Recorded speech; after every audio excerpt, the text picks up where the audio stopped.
All of the above.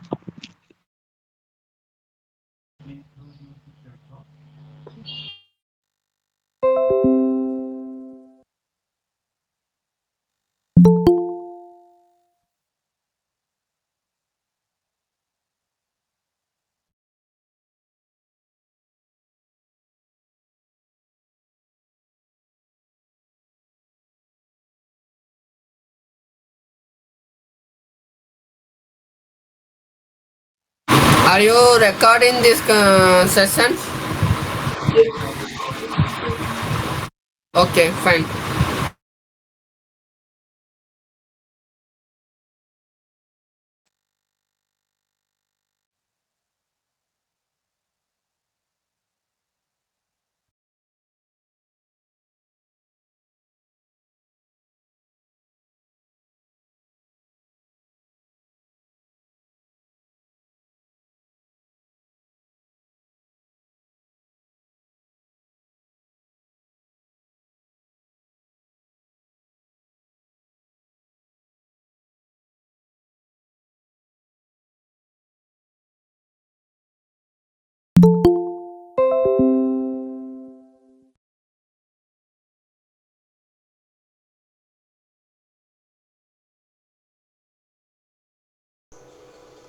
It's great to see the response.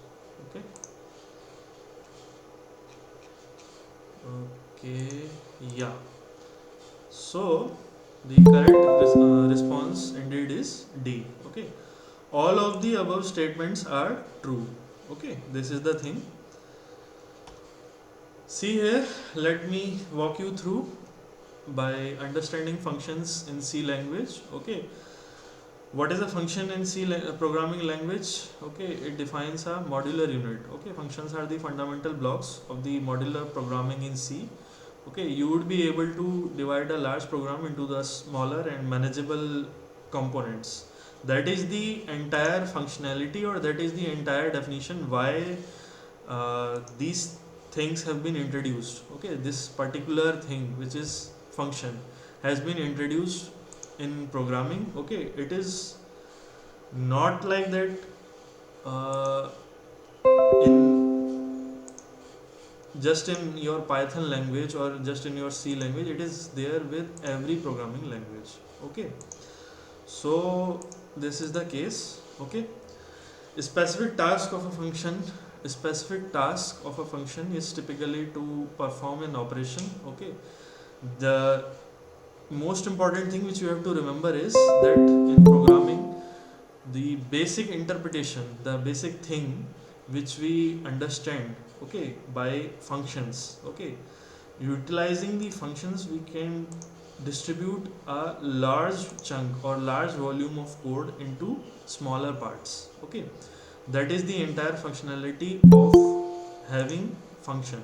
Okay, and it increases the reusability of the code. Rishi, your mic, I have genuinely turned it off because I will not be able to teach 100 students if everybody would be turning on and off their mics in between. Please be patient, try to use the chat box. Okay, and if you are having any specific doubt at the end of my explanation, please do ask me. Okay, genuinely I have turned your mic off. Okay, because some people are joining, then they are creating disruption. So teaching 100 people at once would not be easy for me.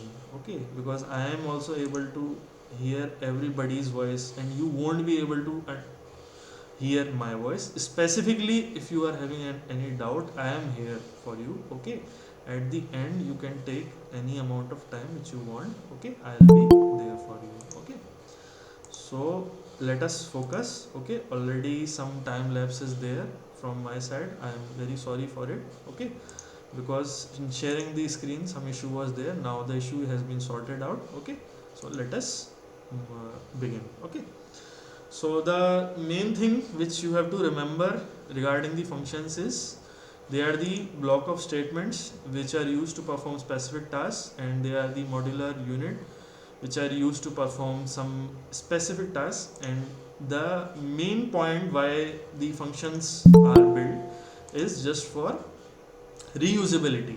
Okay, reusability is a very important thing, and you would be able to use the codes, okay, multiple times. That is the functionality of having functions. And yes, all the statements are true. Okay, it encapsulates a set of information. Yes, this is 100% true. It is meant to perform well defined tasks. Yes, here you can modularize the C code. Okay, you can create modules and you can reuse them.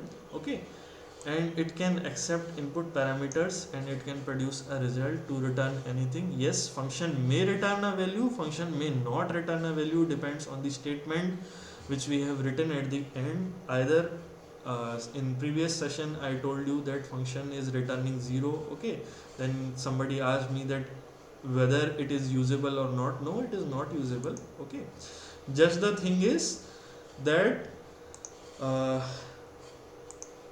if it is written in the starting of the function, either void would be written or something else would be written. Okay, means other than void, means int and the name of function is there, or something else is there. Okay, then in that particular case only the function has to return a value, otherwise it will generate error. Okay, and function, when it is returning a value, then some, if I am giving you something, okay, then at the receiving end something should be there, so that we both would be in a good position. Okay, so whenever a function is returning a value, then the code block is written in such a form and manner that it is received also. Okay, and how things really work will be seen, okay, in few upcoming lectures in the detailed codes. Okay, so have little bit patience, and this particular concept is very very important from programming point of view. Okay, and try to revisit all the functionalities, and the basic functionalities I already told you. Okay, encapsulates set of statements. It is meant to perform well defined tasks, and here you can modularize the C code. Okay, and it has a name you use to invoke it, and you can reuse it multiple times. It can accept input parameters. Okay, it can accept means a function can accept input parameters. That input parameters have to be returned, okay, through some another function, so that it can produce result. And what I meant to see by this particular statement, I'll just explain it, okay, with the help of the codes. Okay, so this is regarding the basic functionality of a function. Okay, let us move forward. Yeah,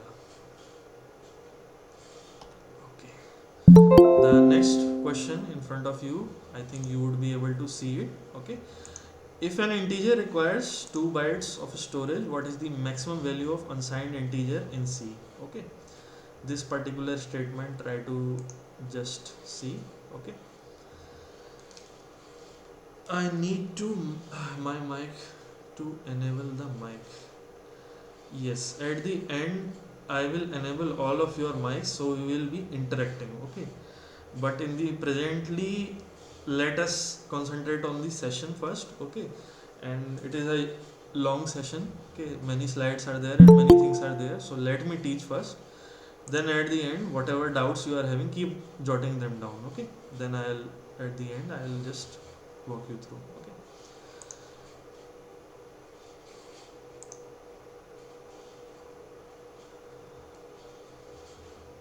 yeah, this is the assignment 3 of week 3. No, this is not related to week 3, this is related to week 2, and this is previous week's content, related to previous week's content. Okay, yeah, some people are saying it A, some people are saying it D, and only one person has said it D. Okay, so please try to revisit your concepts. 100 people are there. Okay, please try to respond. Okay, at least try to respond and try to learn the concepts in a very rightful manner, because these are very very important questions from examination point of view. Okay, I hope that Much of you are concentrated on exams, and Rohit Prasad Sahu, you have written A multiple times, but fortunately or unfortunately, you will realize in few minutes that you are incorrect or correct. Okay. Okay. Some people are saying B. Good. One person has said D, and most of the people are saying it A. I need few more responses, then we can proceed forward. Okay. Aditya Sharma, you yourself are confused. Please concentrate. Either B or A. Okay.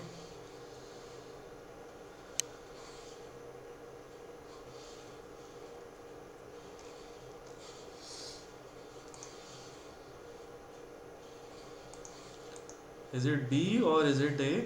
Please do confirm. Okay. It's A. Okay. Good. Sir ये question तो assignment में भी है. Okay then use it there. What can I say it? They haven't changed the assignment. What can I do? Okay, D, C is there. Okay, C is also there. Good. And A is there, and D is in minority. Some persons are telling B. Please be serious with your lectures. Okay. My sincere advice to you is that before this session is there on Fridays and Saturdays, 2 online interactive sessions are there. You are having enough time. Please do see the offline videos. Okay, and whatever things you are having, your doubts are having, please do ask. Okay, offline videos are there, and a lot of things, a lot of material is there. Okay, even assignments are there. Please do try to solve them. Have a good kind of research. Yes. Now Rohit Prasad Sahu is saying B. Good, very good. A. After A you are telling B. Please, this session is for your practice, so you can change here, but in the examination might be, it is, if it is objective type, then you would be able to switch it. Otherwise situation would be very challenging for you guys. Okay, I am moving forward because a lot of people have responded, and I would be not very happy with the response. Okay, with the correctness of the response in particular, because the correct answer is B, 2 raised to power 16 minus 1. Okay, let us see the concept in great detail.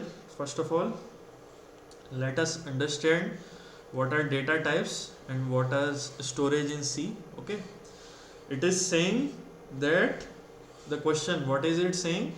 It is saying that if an integer requires 2 bytes of storage, then what is the maximum value? Okay, integer is requiring 2 bytes of storage, and what is the maximum value of unsigned integer? Unsigned integer means an integer which is not having any symbol. Okay, that is unsigned integer. Okay, and any integer is requiring 2 bytes of storage. Okay, yeah. So first of all, let us understand what is the storage. Okay, in actuality, in C programming, different data types require different amount of storage. Okay, any byte, a single byte will consist of 8 bits. One bit is how much? Either single 0 or 1. As in previous session I have already told you, I have walked you through. Okay, what is a bit? Okay, if an integer contains 2 bytes, it means in total it would be having 8 into 2, that is 16 bits. Okay, we need to determine the range of values it can store. Okay, C supports signed as well as unsigned integers. Okay, signed integers, in case of signed integers, okay, it would be having both positive and negative values. Okay, the symbol it would be having, and in unsigned case, okay, it would be only having non-negative values starting from 0. But in case of your signed integer, what it would be having? It would be having values from negatives, positives. Okay, 0 and positive numbers are there in unsigned. In case of signed, it would be positive and negative value both. Okay, that is the difference between signed integer and unsigned integer. In our case, the question it is asked unsigned integer. Okay. Yes. Moving forward, unsigned integer representation. Okay. Let us see what we have to see here. If we are having 2 bytes, means 16 bits, then total number of values are 2 into 2 into 2. How many times? 16 times. Okay. So what would be the total number of values? 2 raised to power number of bits, or 2 raised to power 16 in our case. Okay. So 2 raised to power 16 is 65536. In your leisure time, try to calculate it, or using calculator you can calculate and verify. Okay. Since an integer, unsigned integer, is starting from 0, okay, so how many numbers you would be able to store? 2 raised to power 16 minus 1. 1 is for this 0. Okay, 0 to 2 raised to power 16 minus 1. Okay. Is my voice breaking? Can anybody else also confirm? I don't think so. My voice would be breaking. Okay. Am I audible? Everyone, please do confirm me. Okay, not breaking. Please, Rishi, your voice was also breaking. Please rejoin. Okay, I have allowed you. Okay, so you can rejoin. Okay, space is there. No problem is there. Okay, yes. All right, guys.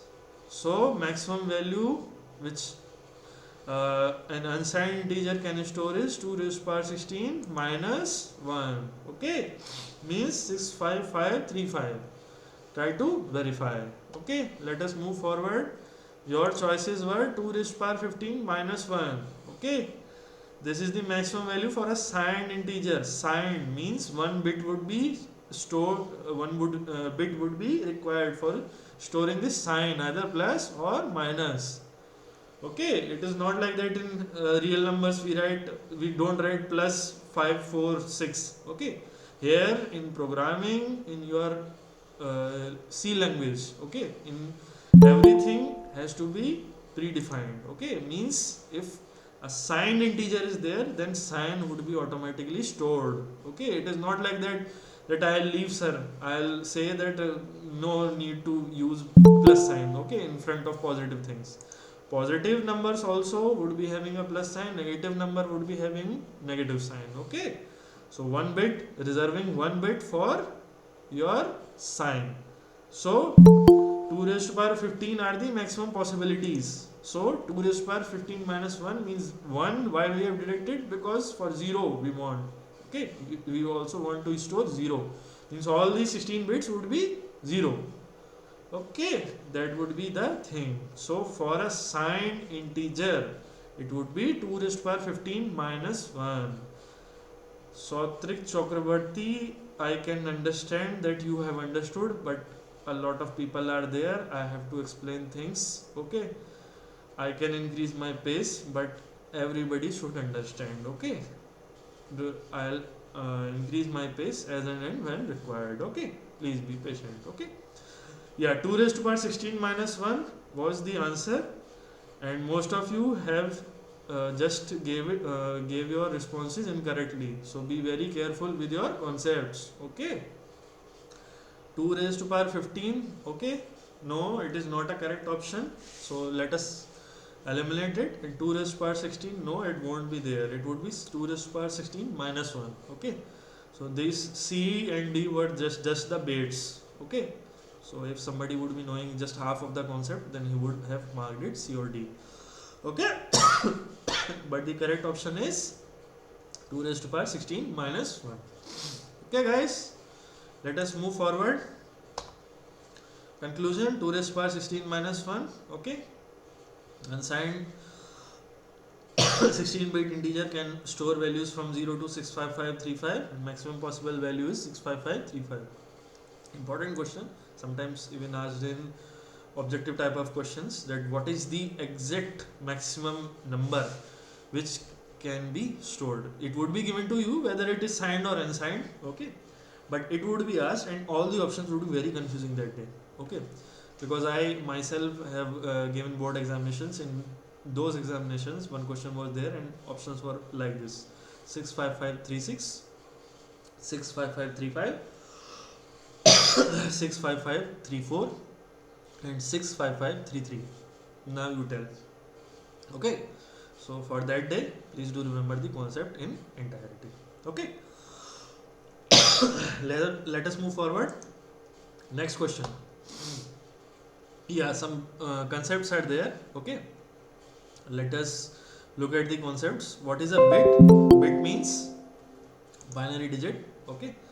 Binary digit, it is either 0 or 1. Okay. Still people are joining and leaving. That is creating a lot of disruption. Okay.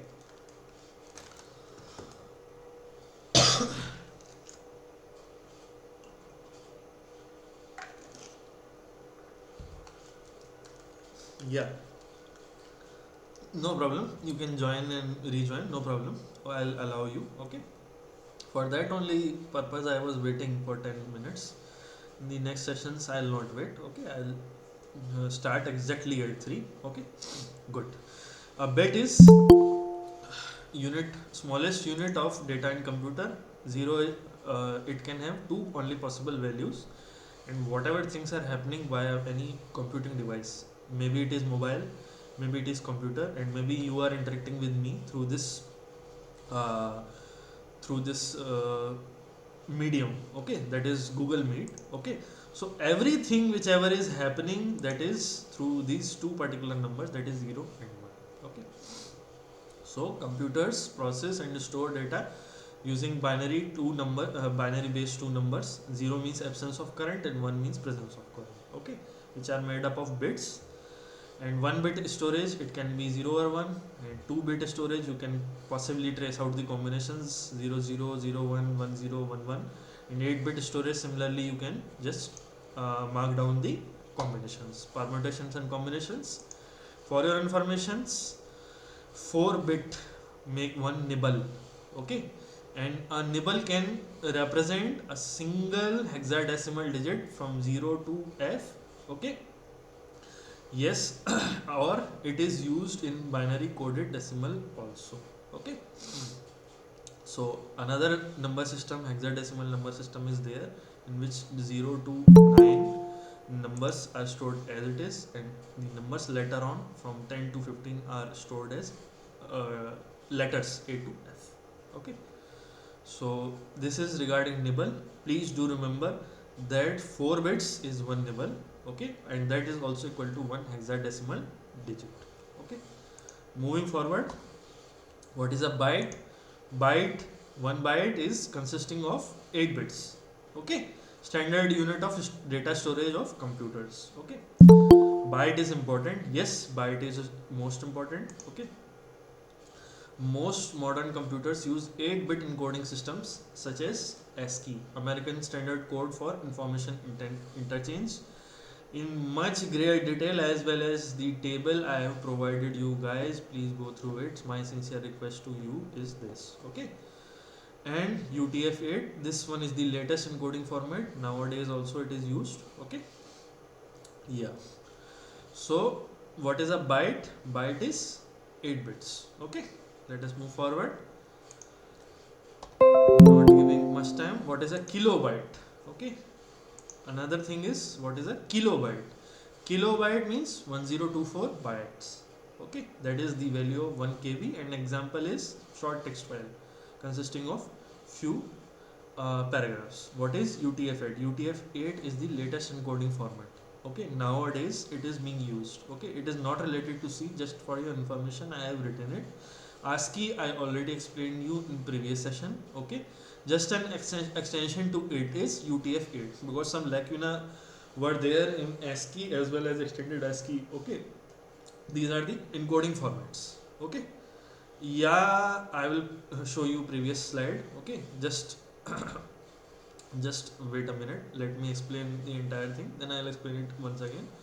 Okay, KB is 1024 bytes. And what is MB? Megabyte. Megabyte is 1024 into 1024 bytes, or is it equal to 1024 KB? Okay, that is the entire flow. KB is 1024 bytes, okay, and 1024 kilobytes they make 1 megabyte, okay. That is the thing in entirety, okay. This is it. Yeah, in the previous slide nothing was there, just a second. Yeah, what is a byte? Byte was there, okay. Byte consists of 8 bits, okay. This was important, and most modern computers use 8-bit encoding systems, means one at a time 8 bits are written and 8 bits are read through the microprocessor, and the microprocessor is operating through a certain frequency, okay. That is written in gigahertz, okay. That is the thing. And 8-bit encoding system, ASCII is also an encoding system, and UTF-8, that is the latest encoding system, okay. This was the only thing, okay. Yeah, let's move forward, okay. KB, MB I have explained you, okay. Now I will explain you GB, okay. Gigabyte, 1 gigabyte is 1024 megabytes, means 1024 into 1024 into 1024 bytes, that is these many number of bytes, that is a full HD movie, for example, or a smartphone RAM. What is a terabyte? Terabyte is 1024 gigabytes, okay. This is the thing. And modern hard drive, okay, HDD or SDD may have 1 TB or more. That must be, you must be having knowledge of it, okay. As well as Google free drive storage is I think of 15 GBs, and paid version I think is having 100 TB of data, okay. So this is regarding that. Now let's move forward. What is a petabyte? What is a petabyte? Petabyte is 1024 terabytes, means 1024 into 1024 into 1024 into 1024 bytes, okay. Large data centers which are there, okay, which are operating on your these systems, server systems, okay, they are having petabytes of data, okay. Server storage system, they are having petabytes of data, okay. Try to Google it, how much data in 24 hours is stored and retrieved from a Google server, okay. Then you will get it, what is petabyte, exabyte, zettabyte, yottabyte, okay. So for your information, 1024 terabytes will create a petabyte, okay. They commercial services like Facebook and Google, Amazon, they are having petabytes of data every day, okay. Like higher units are exabyte or zettabyte or yottabyte, okay. 1 exabyte is 1024 petabytes, okay, and zettabyte is 1024 exabytes, and yottabyte is 1024 zettabytes, okay. And total data on internet is estimated several zettabytes, and that is increasing, okay. As we are storing and retrieving data is increasing, and that is why it is said that in industrial revolution 4.0 as well as in the upcoming revolutions, data is the new gold. That is why it is said, okay. That is the thing. Total data on internet is estimated several zettabytes, okay. Yottabyte is very large, okay. That is not yet practically used, but sooner or later that would be the new unit of data, okay. Let us move forward. Not causing much delay. This is the summary, okay. In summary, what is a bit, what is a nibble, what is byte, what is kilobyte, megabyte, gigabyte, and terabyte, petabyte, exabyte, zettabyte, yottabyte, that has been written here, okay. Every other unit has been written here, okay. Let's move forward. Final takeaways from this particular lecture is there. I have arranged from largest to the smallest, okay. From smallest to the largest you can see, as well as in any MCQ question if it is there, then you can please try to respond, okay. This is the thing here. Please be very careful with the information which I have provided you. And now we see that 1 byte is 8 bits and nibble is 4 bits, and data size grow exponentially, power of 2. Real world examples we have seen, and petabyte and beyond are used in cloud storage or big data processing, okay. Big data processing is a whole semester course, okay.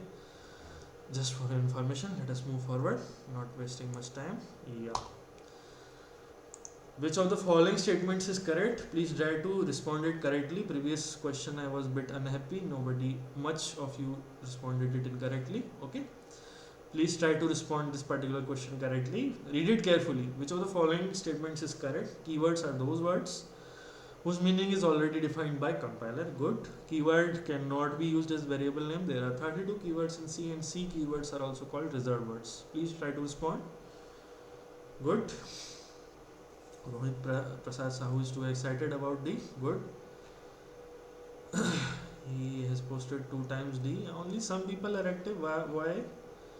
We are in total, I think, 90 people right now.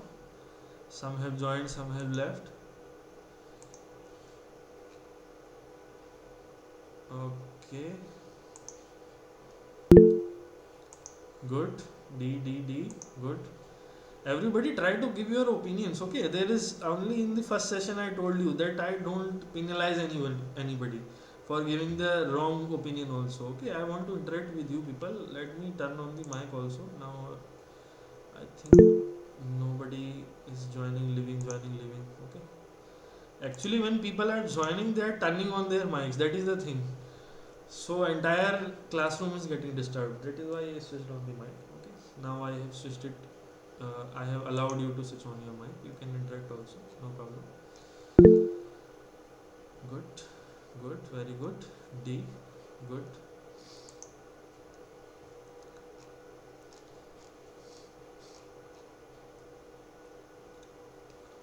Great. Few more responses. Giving you 1 more minute. Please do respond. Okay.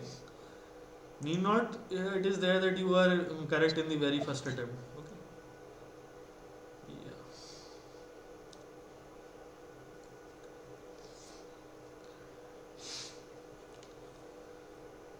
Good. Very good. Nice response. Yeah. It is indeed. All of the above are correct. Definitely. 100%. It is the correct option. Okay. Yes. Let us look at each of the options. Keywords are those words whose meaning is already defined by the compiler. Okay. This is 100% correct. Okay. In C programming, keyword is a word which is a reserved word. Keywords are also known as reserved words because their meaning is already defined in the compiler. Okay, they are reserved by the C language for a specific purpose. These words have a predefined meaning and that is recognized by the compiler. For example, few reserved keywords are there like int is there, okay, if is there, while is there. These all are the reserved words. Okay, these are the reserved words. Okay, this is the thing. Just a second. Yeah. These are the reserved words. Okay, they cannot be used as variable names. Please do understand it. Okay, they cannot be used as variable names. This is very important. The word int, for example, tells the compiler that a variable being declared is of type integer. Keywords are part of language syntax and they cannot be altered by the programmer. Okay, so specific reserved words are there which have a definite function. They are known as keywords. Hence the statement 1 is correct. Statement 2 is keywords cannot be used as variable names. Yes, definitely. This issue even arises in previous lecture. Yes, definitely this is 100% correct because keywords cannot be used as variable names. Okay, in C programming language these are the reserved words. Okay, and they cannot be used as identifiers, as variable names or label names. If you try to name a variable with a keyword, it will throw an error because by and far large the meaning of the keyword is already defined in the language and it means something else, so it cannot change its value. For example, if you will declare int equal to 5, int is a keyword, it cannot be named as a variable, hence it will throw an error. And there are 32 keywords in C. Yes, somebody even commented this in previous lecture. Yes, definitely. Okay, it is 100% correct. Okay, just a second, let me join few of students. Yeah, definitely 100% this is correct. The statement there are 32 keywords in C. Yeah, definitely in previous session only somebody told that there are 32 keywords in C. Yes, definitely it is correct. 32 keywords have been defined in the version of C which was there precedental, means in the original version 32 keywords have been predefined. Okay, but what my point is that in an interview, if it is asked to you that there is a limit on the number of keywords, so don't say it. Yes, sir, I have read it in book that there are 32 keywords and see. No, it is not like that, because every library and every other thing which is defined in any programming language can be downloaded. It can be upgraded. Okay, so the exact number, exact limit is not there. That is what I want to say. For the sake of course, you can say that there are 32 keywords in C. Okay, it is absolutely fine to say it. Okay, I don't have any problem with it. But the thing is that it is not just an absolute statement. If it, because all the libraries, even in Python language, the basic libraries like NumPy is there. Okay, as well as Keras, TensorFlow, all the libraries are downloaded and on a daily basis they are being updated, so the number is not limited to a certain integer or certain value. That is what I want to say. In order to enhance your knowledge, I told you that the limit is not there. Okay, so regarding this, yes, in C programming language, the ANSI C standard, this particular standard, okay, that is only known as C89. Means there are versions. For easier understanding, you can think that these are the only versions of C language. So in C89 or ANSI C, that is the very initial version of C. There are 32 keywords. Okay, this one is the thing. 32 keywords over fundamental programming constructs like data types, control flow, and function declarations. Okay, these 32 keywords contain int, float, return, if, while, for, switch. Yes, this one is there. And later on, some C99 and C11 versions are there also of that particular language. That is why I said that for the sake of course you can remember there are 32 keywords in C, but the limit is not restricted to. Okay. C keywords are also called as reserved words. Yeah, definitely. C keywords are known as reserved words. Okay.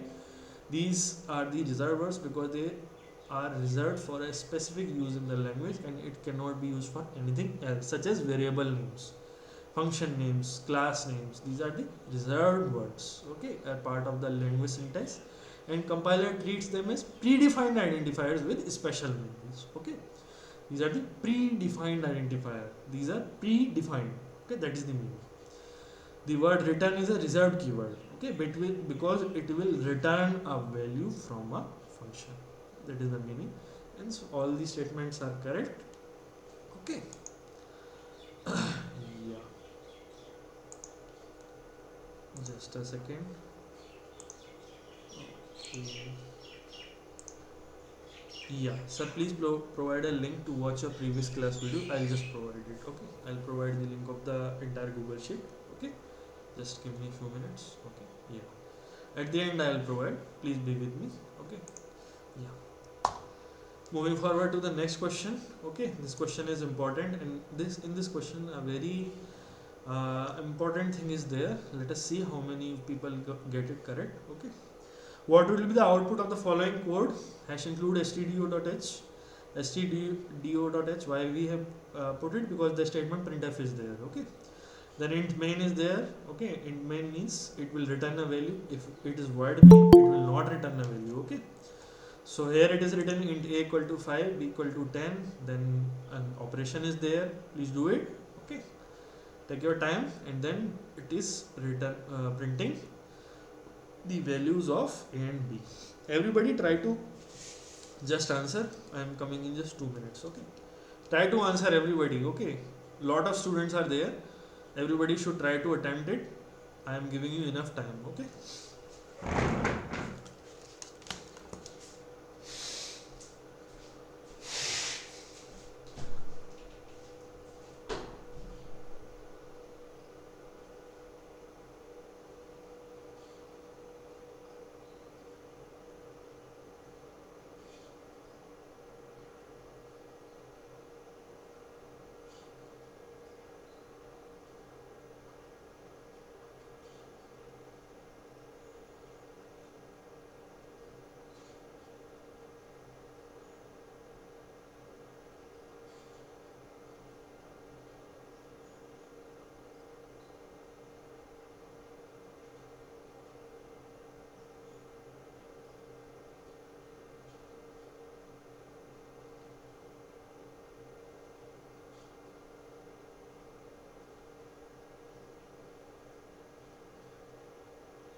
Yeah,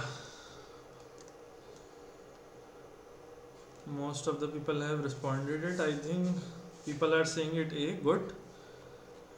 And because because here we using swapping. Oh,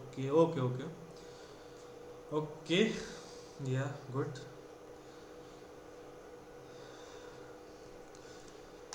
Definitely it is swapping. Okay.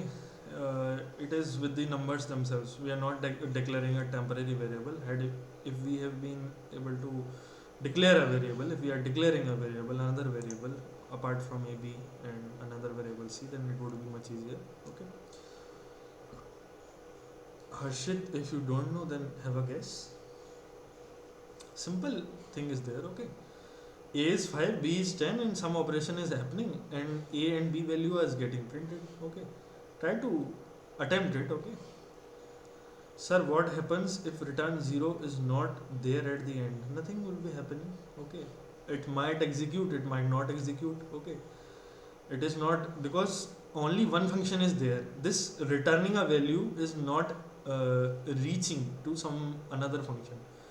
If another function would be there, okay, and in that, to that function, that value, if this 0 value would be returning, then it will cause error. Okay. So it depends on the type of compiler. Okay. Some initial compilers will throw error. They will say error. In later years, I don't think so. It will have any error. Okay. But great question, Srinivas Reddy.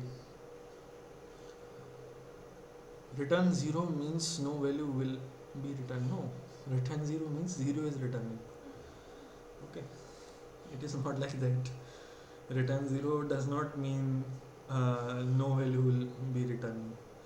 0 does not means absence of things. Okay, 0 is a number. Okay, 0 means 0 digit. Okay, probably your thoughts are inspired by the movie Zero. Just kidding. Don't take it seriously. Okay. Responses are very sparse. Why is it so? Have a guess. There is no hard and fast rule. Okay. Responses are very fast to scroll. Hardly 20-30 people are responding. And more than 80 people have joined. Okay.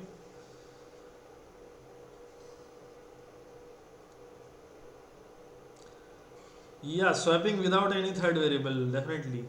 Good. Swati Prangya.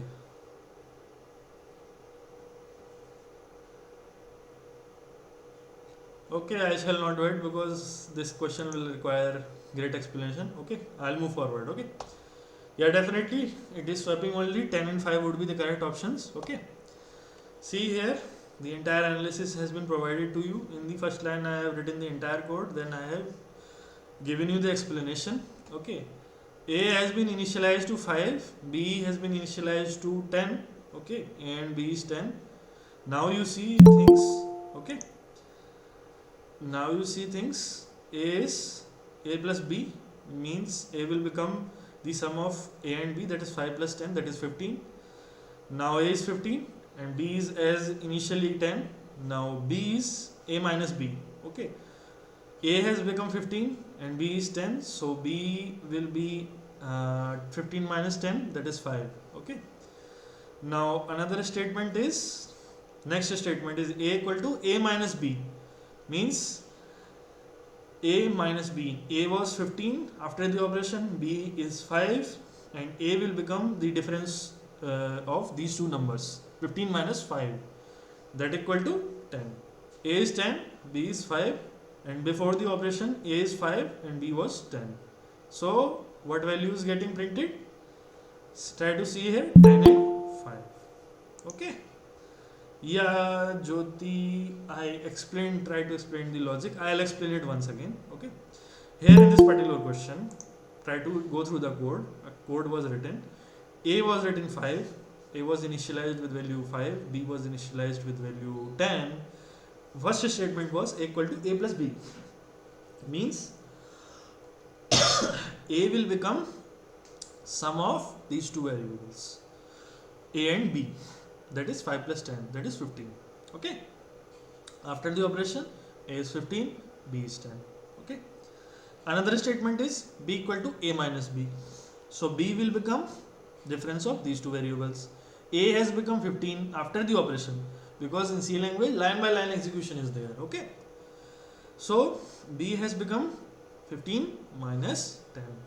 Okay, a minus b, a is 15 and b is 10. So 15 minus 10 is 5. Okay, so b equal to 5 and a is initial, a has become 15. Now a equal to a minus b means a will become 15 minus 5. Okay, 15 minus 5 is 10. So a becomes 10 and b becomes 5. So swapping has happened, and after that value is getting printed. Line by line explanation is there. Okay, so if you don't get it, okay, then you can just see the slides. Okay, hence the correct answer would be 10 and 5. Okay, so code snippet has been given in the entire explanation also. I have written it here. Okay, hope it is clear. If it is not clear after the presentation, please do revisit the slides. Okay, next the following code will print, and the code has been given to you. Okay, try to see the try to tell me the answer, and if you tell it correctly it is fine, otherwise I'll explain the operator precedence. A concept is there, I'll explain it deeply. Okay, good.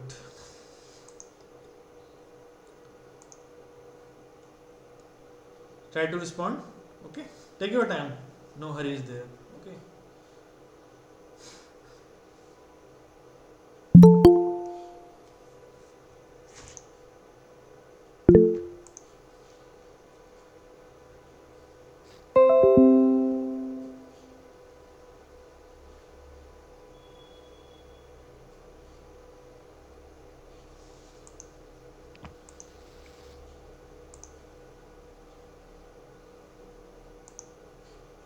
good. People are saying it 18. Good, good, very good.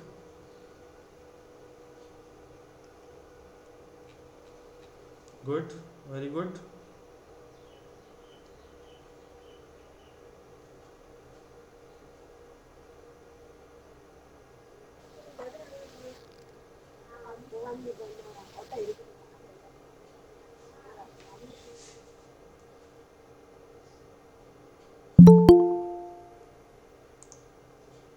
Good.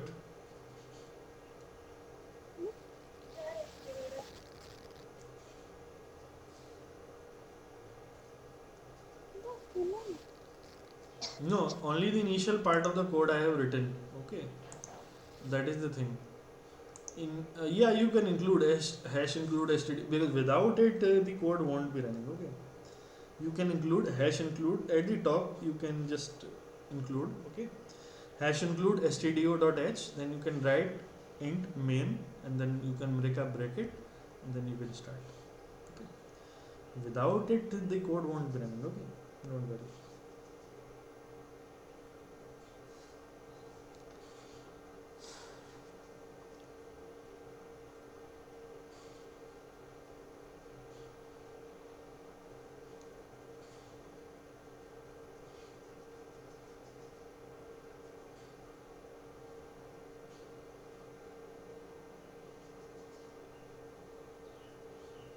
Good.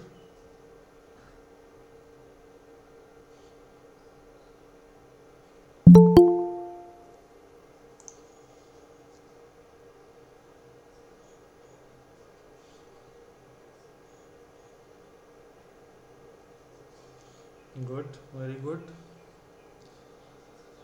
6 by 2 is 3. Okay, 6 into 2 is 12, and 3 plus 3 plus 12 is 18. Good, very good.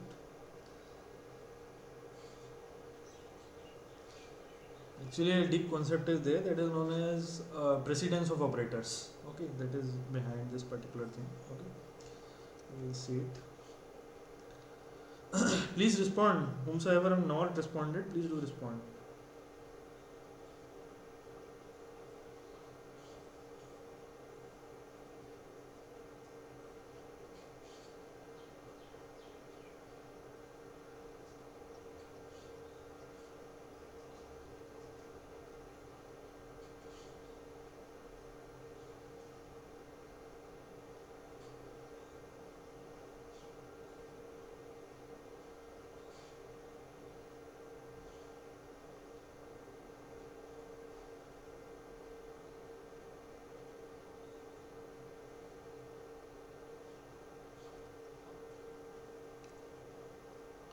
Are you able to?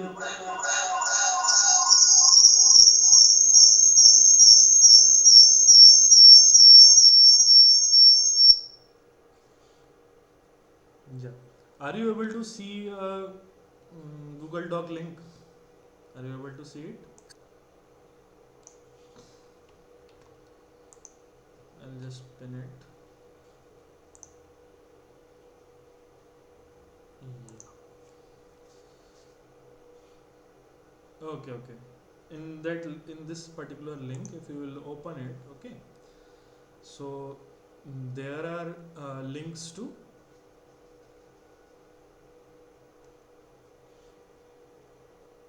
a Google Drive folder, okay, as well as the YouTube video link, okay. So for both the sessions, you would be able to see the recorded lectures as well as the PPTs or PDFs, okay.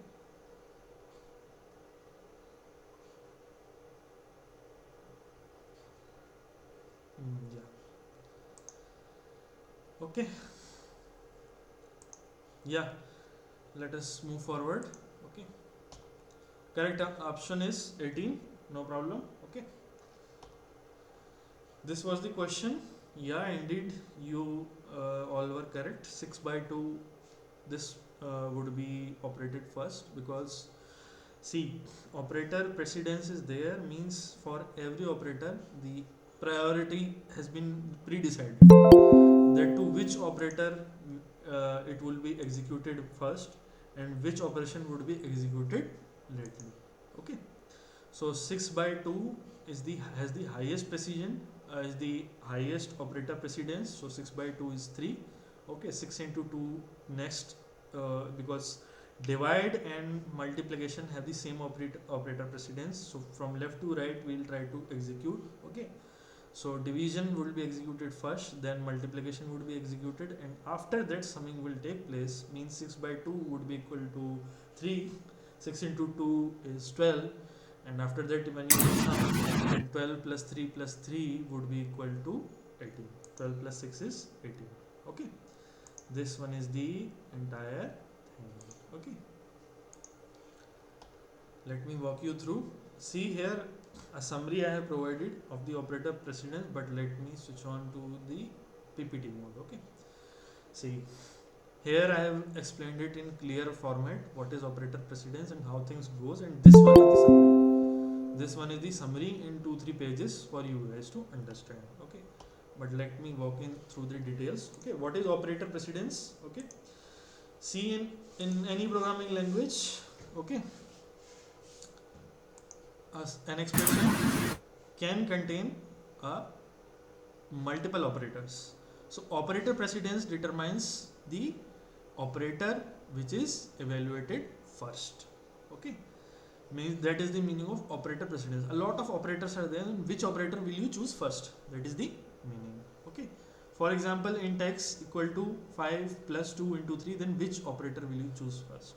Okay, so multiplication is having the highest precedence, then addition. So the multiplication will be evaluated first, and the result is added to 5, giving the correct option as 11. 5 plus 2 into 3. 2 into 3 will be evaluated first. So 3 into 2 is 6. 6 plus 5 is 11. Okay, how things are happening, just wait for few more minutes. Okay, I am explaining to you what is operator precedence, then I will give you the entire table. Okay, don't worry. Then another thing is, which is associativity, means when two operators are having the same precedence, it might happen. Okay, associativity determines whether the expression is evaluated from left to right or right to left.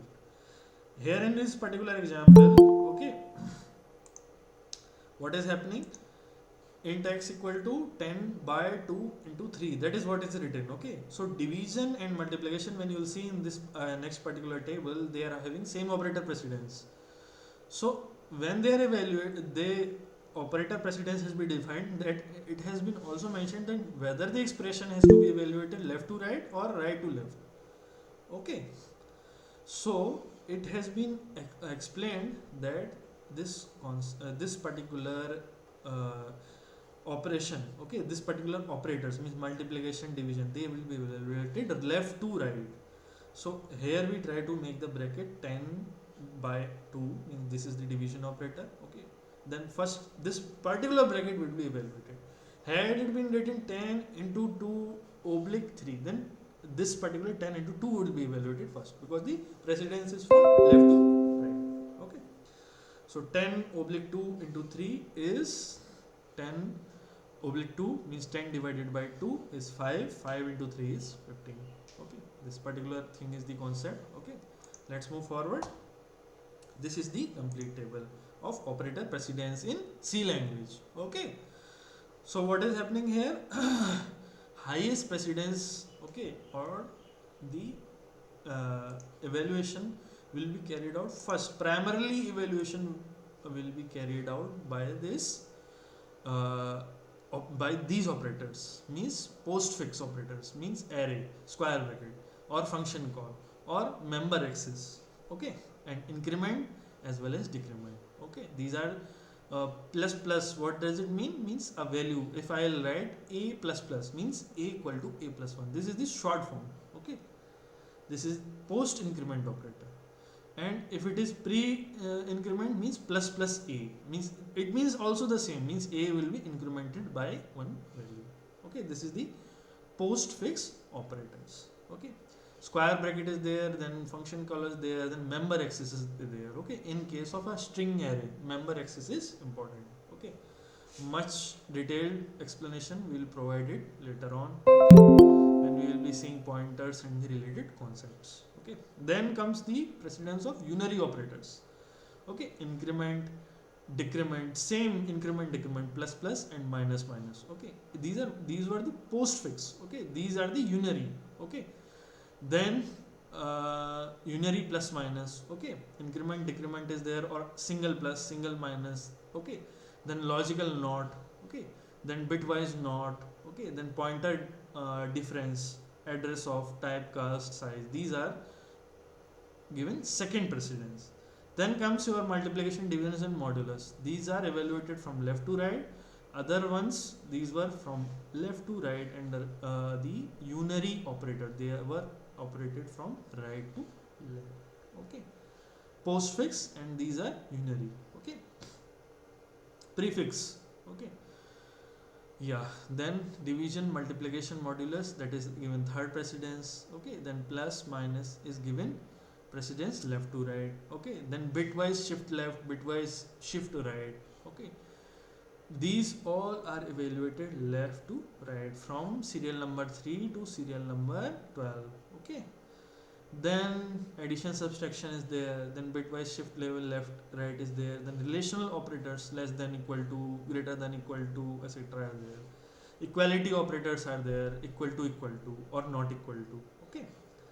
And bitwise AND is there, bitwise XOR is there. What are these? I'll just tell you in few more slides. And logical AND is there. Then ternary condition is there, ternary conditional operator, that is given least precedence, 13th number precedence, and it is operated right to left, okay. This one is the associativity, means how you will create the bracket, okay. And inside the bracket the operation will be evaluated first, that is the meaning. Then assignment operators, they have been given the priority, and lowest priority has been given to your comma operator. Here equal to is there, plus equal to is there, minus equal to is there. What do you mean by plus equal to? Means if I will write the expression a plus equal to 2, means a equal to a plus 2. Similarly minus equal to, if I will write down a minus equal to 2, means a equal to a minus 2, okay. This particular is the meaning. Then greater equal to is there, okay. These are the assignment operators. Less than equal to is there, okay. Lowest priority has been provided to the comma operator, okay. This is again the table for you, okay. Yeah, so given the example, let us, in this particular example I already told you, okay. Yeah, in my college ma'am thought this concept, sir, okay. Good Rishi. Sir, I have a question, sir. Can you tell me where I got assignment? They will be sent to you, I think, in the link. Okay, a link is link is given to you. Okay, and in that link, the entire week's content along with the assignment is there on the portal. Okay, Yeah, I understood that in your college ma'am has taught this concept, but for the rest of us I should teach the concept. Okay. Yeah, let us move get to this example. Okay, entire code has been written here, and int result is there. See the expression. Okay, 10 plus 5 into 2, and printf is there, then result is there, then output is given 20. See here, without parenthesis the operation is there, 10 plus 5 into 2. Multiplication has more precedence as compared to addition. So first of all you will create bracket of 5 into 2. Okay, then 5 into 2 you will evaluate first, then it will be coming 10. 10 plus 10 is 20. Okay, this is the first example, evaluation without parenthesis. Second example, with parenthesis. Okay, if it is written like this, bracket of 10 plus 5 multiplied by 2, then this bracketed term will be evaluated first, because we have seen that parenthesis has the highest precedence. Okay, so 10 plus 5 is 15, 15 into 2 is 30, hence output would be 30. Okay, then associativity in action. Okay, 20 oblique 5 into 2. Okay, now oblique and 5 division and multiplication, they are having same priorities. So how we will evaluate? Okay, how we will evaluate this particular concept? We will evaluate using left to right operator precedence. Okay, so left to right we will try to evaluate the expression. We will try to create the first bracket of 20 oblique 5. Okay, so 20 by 5 is 4, 4 into 2 is 8. Okay, this one is the third example. Now you see special cases are there of postfix versus prefix increment and decrement. Postfix means after the variable I have written the operator, and prefix is before the variable I have written the operator. Okay, so postfix operator means here see int x equal to 5, then printf, then operators are provided and new line command is provided, then it is written x plus plus. So now you see that post fix would be there, then the operation would be conducted first, then increment will happen. X plus plus means x equal to x plus 1. Concept behind this is that operation will be conducted first and then the increment will happen. Hence, while executing the first line, the output which I will get is 5. Okay, because first of all my printing is happening, then increment is happening, but now x has changed to 6. And now in case of prefix your operator, first of all the value will be printed, and after value will be printed, but before prior to printing the increment will also happen. So x plus plus made it to 6, then prior if you will add it one more, then it will be 7. And before, because it is having the higher priority, so prior to printing it will be incremented by one value, so it will print 7. Okay, next example, logical AND and bitwise AND. Okay, try to see this particular example. Just a second, still people are joining, leaving. Yeah, and see in this particular example, logical AND is there and bitwise AND is there. Okay, so int a equal to 5 is there, int b equal to 3 is there, then I am printing a and b, means a single operator ampersand is there and b means it is bitwise AND. What bitwise AND will do? It will evaluate the individual bits.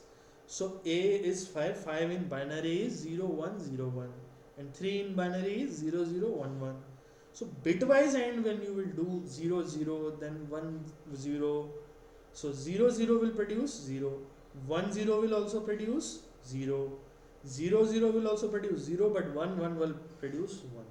So your output will be 1 from your first statement. In your second statement, it is logical. Okay, it is logical AND because 2 ampersand operators are there. Okay, so anything greater than 1 is uh, anything greater than 1 or 1 are evaluated as true in case of logical AND. This one is Boolean AND, and bitwise AND is your bitwise. Bitwise means single bit it will evaluate. Okay. Okay, sir. Thank you for interrupting. But sir, Uh-huh. I'm facing sir problem while I want to just show my result. Okay. Of with this particular example or any other example? Any sir, any other assignment. Okay, okay. I'll come to it. Okay. At the end, I'll come to it. Please let me finish. Okay. Let me finish. Then I'll. Okay, sir. Okay. Then definitely I'll solve your query. Okay. Yes. So bitwise end and logical end I have given you. Okay. Now you see it. Okay. Just a second. One of the student asked, can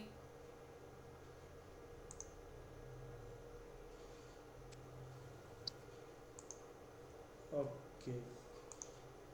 Just a second. Yeah.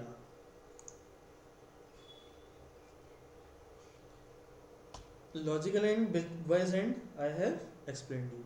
Then you try to see what is assignment operator. Okay, assignment operator is there.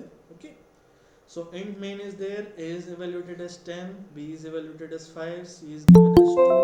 Okay, and int result is a minus b plus c equal to 8. It will generate an error. Okay, so assignment equal to has very low precedence. Okay, that is why it will give me error. So I have to make a bracket. Okay, this one is the thing. So I'll be writing result equal to this particular bracket I have to make. Then result will be evaluated, and plus and minus are having equal priorities. Okay, this is the thing. So the operator precedence will proceed from left to right, and try to evaluate this particular expression and generate the output. Okay, then your ternary operator precedence is there. Okay, so here try to see that hash include studio.h, then int main is there, int x equal to 5 is there, y is 10. Okay, then okay, just a second. Yeah, try to see this particular thing. Okay,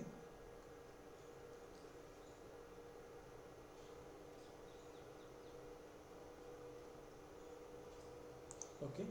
So ternary operator precedence is there, hash include stdio.h, then here int x equal to 5 is written, y equal to 10 is written, then z is written. Z is not initialized, and by default it will be gigo if we don't give it a value before proceeding. Okay, so z equal to, then bracket is there, x greater than y, then question mark is there, then x, then colon is there, then y. What does it mean?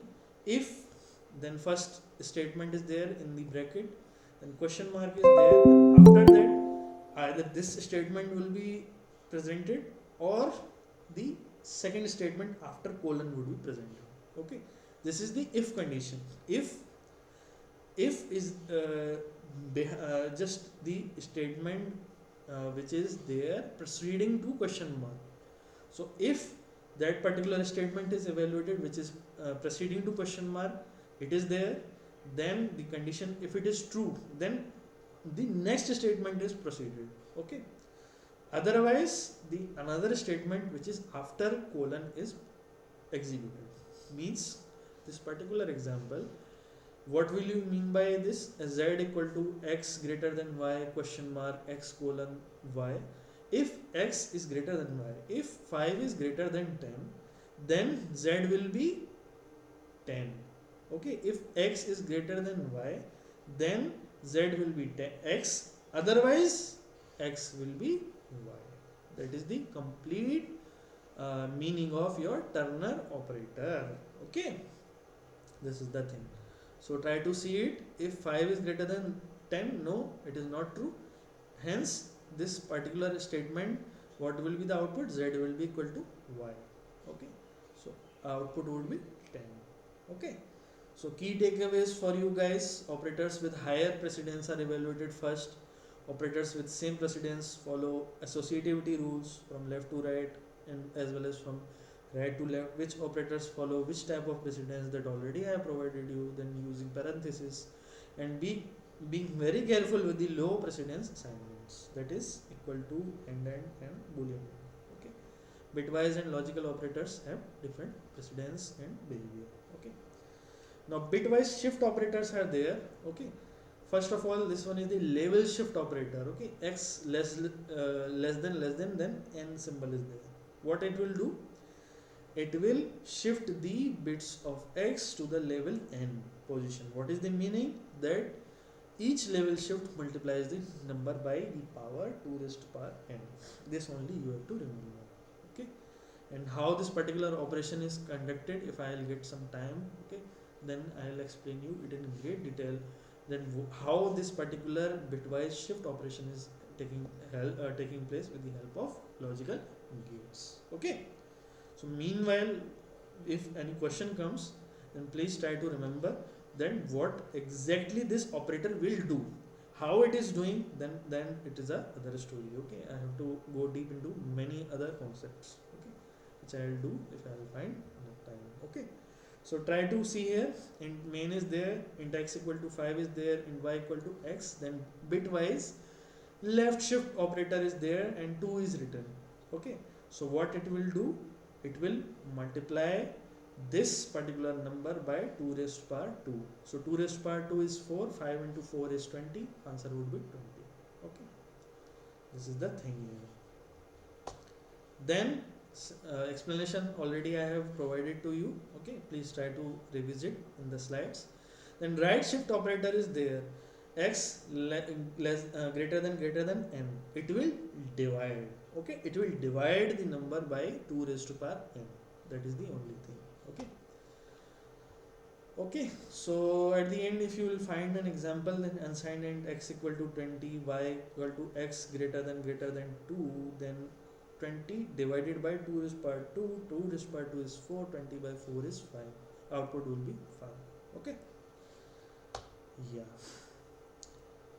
yeah, there are different explanations how this is happening in 2's complement representation, then arithmetic right to shift to on negative number. Different explanations are there, please do revisit them.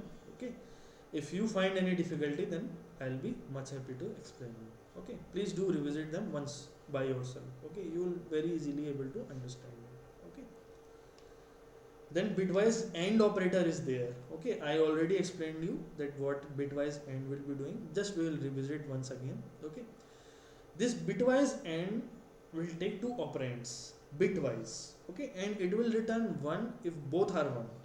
Okay, if both are 1, then it will return 1. For every other case, it will return 0. Okay, so here in this particular example, result is bit A and B. So 5 and 3, I already told you anything greater than 1 will be true, means it would be 1. So 1 and 1, it will produce output as 1. Okay, then your another thing, result I already told you what would be the execution, and explanation has been provided here. Let us move forward. Bitwise XOR operator is there. Okay, A XOR operator, this caret sign is XOR operator, and B. Okay, so try to see here, bitwise XOR operator compares corresponds to two operands and returns 1 if the bits are different. Okay, if bits are different, then it will return 1, and it will return 0 if bits are same. Okay, did you get it? If bits are same, what is it returning? It will be returning 0, and if bits are different, then it will be returning 1. Okay, please do see here in the table, it is very clear. If 0 0 is there, it will be returning 0, 0 1, it will return 1, 1 0, it will be returning 1, 1 1, these are same, so it will return 0. This is bitwise XOR operator. Okay, so entire execution of this particular same example is there, and here I have provided XOR A XOR B. Okay, so that will produce my output as 6. So it will be executing bitwise. So 0 0 will produce 0, 1 0 will produce 1, 0 1 will produce 1, 1 1 will produce 0. So this in binary is 6, hence output is 6. Okay. Then bitwise AND is there, okay, and bitwise XOR is there, already explained you, okay. In great detail, key points are there. Please do try to see them, okay, you will get it, okay. Coming to the next question, what will be the output of the following code? I hope that previous question was clear to you, operator precedence is clear to you. If you are having any doubts, please do ask me, okay. Rest, please go through the PPT once again, okay. Much grateful for you. Yeah. Now let me look at the chat box. Yeah, 18 is there. Yes. Yeah, please tell me where I got the assignments. I told you where you will get the assignments. Okay.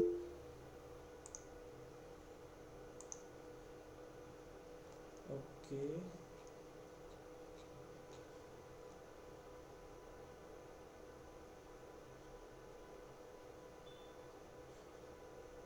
See, these classes are scheduled.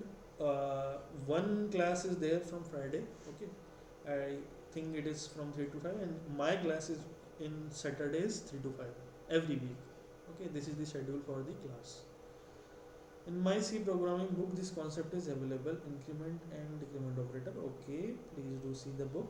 Okay, sir, which book is best for PPS in C language? Okay, PPS, I hope that it is related to practice. See, for this particular course, whatever are the lectures, offline lectures which we are providing, okay, first they will come.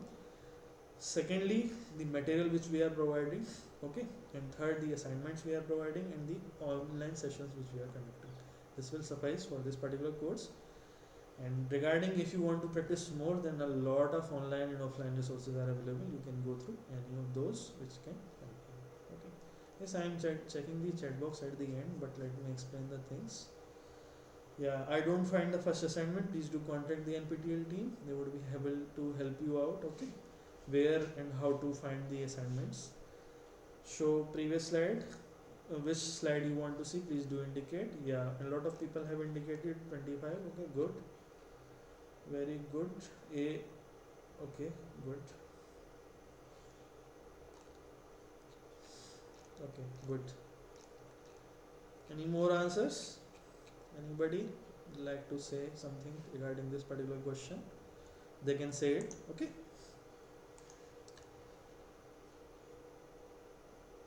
Good, good.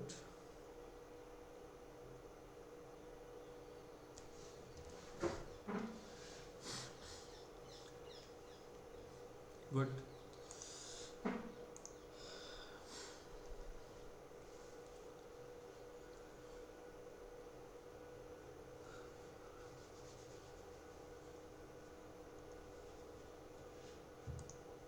Yes. The correct option is 11. Whomsoever are saying 25, I think nobody said it 11. Good. So I think either I am not able to communicate, or you are not able to follow, or you are not seeing the online lectures, or there is some mismatch. I don't know. Anything? Are you able to follow what I am telling you? Because seriously, I am unable to visualize why no right answer is there. I think in the comments. Are you guys able to follow what I am telling you? Or there is some problem is there, or okay, you are able to follow. Good. If some problem is there, then please tell me. You seem to be The correct answer is 25. the correct answer is not 25. The correct answer is 11. Oh, And you only claim that you have been taught a lot of concepts in your college, and you are unable to follow.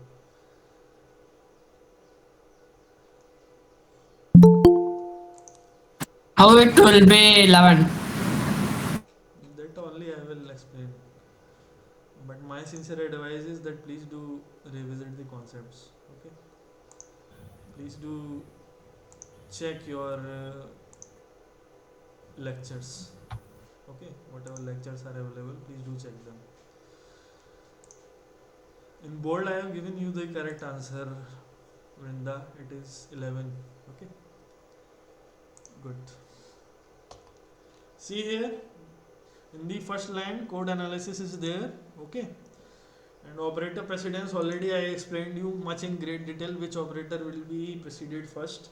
Okay, bracketed term will be preceded first. Okay, then your another operators will get proceeded. Okay, see here, code is written. I'll explain it without the help of the explanation first because I think some issue might be there. Yeah, line by line we will see. Hash include stdio.h, hash define square x. Okay, and the function has been defined here, x into x. Okay, did you get it?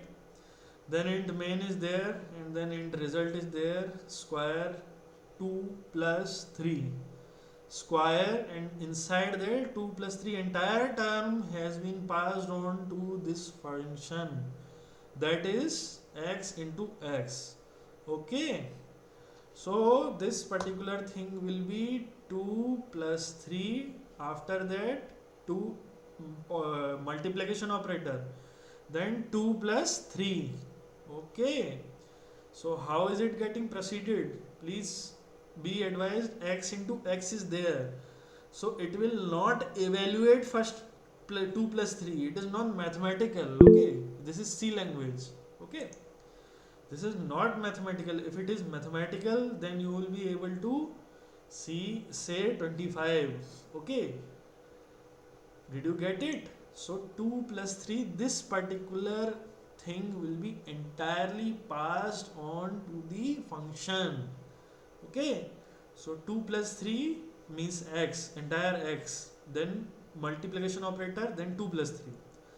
So I told you that multiplication and division are having higher priority as compared to plus, minus, equal to everything else. Okay, so multiplication will happen first. Okay, for execution will be from left to right. So 2, 3 into 2 is 6, and after that you will sum. 6 plus 2 is 8, and 8 plus 3 is 11.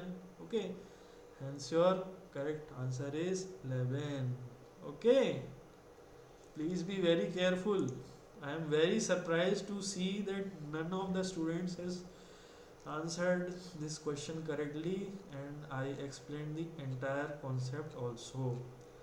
Either you are not able to follow or I am able to follow. Hari Babu. Okay, Hari Babu is saying 11. Good, good, very good, Hari. If you are saying it 11, then it is fine. Okay. Most of the students answered it incorrectly. Okay.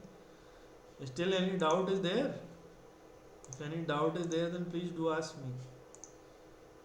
In this particular question, forget about other questions. In this particular question, if any doubt is there, then please do tell me. Then only I will proceed. I was thinking that everybody is following and people are very intelligent and everybody will give me correct answer, but things didn't go their way. Okay, session is for you guys only. Okay, please do ask me. Use the chat box as frequently. I am seeing it. Okay, might be I'll take some time because a lot of things are happening. Okay, yeah, this online classes can be found in this particular link. I have pinned the link. Okay, and if you are not able to see the link, I'll just paste it once again.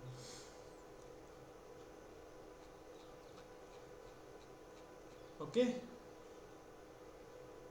any doubts? Anybody? No doubts? Clear? Okay, good. Then please do follow from the next question. Okay, No doubt.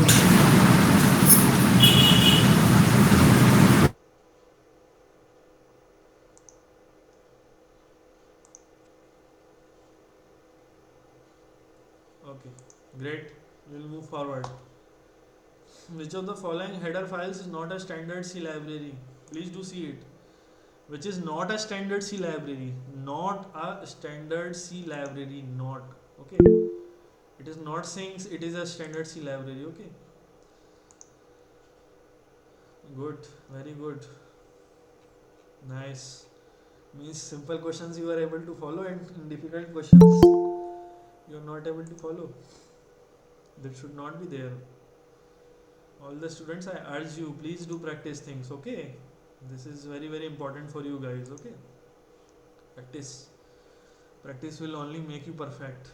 Okay, practice the PDFs, whatever the questions are there. Try to jot down the codes. Online compiler is there. Try to see what output you are expecting, what output did it actually show, and how things happen. Okay, try to build your logic. This is the only logic. Somebody was telling me that how I can build logic. See, I am looking at a particular code. I have learned the concepts, okay, which have been taught in the online lectures, and now I am seeing a particular problem.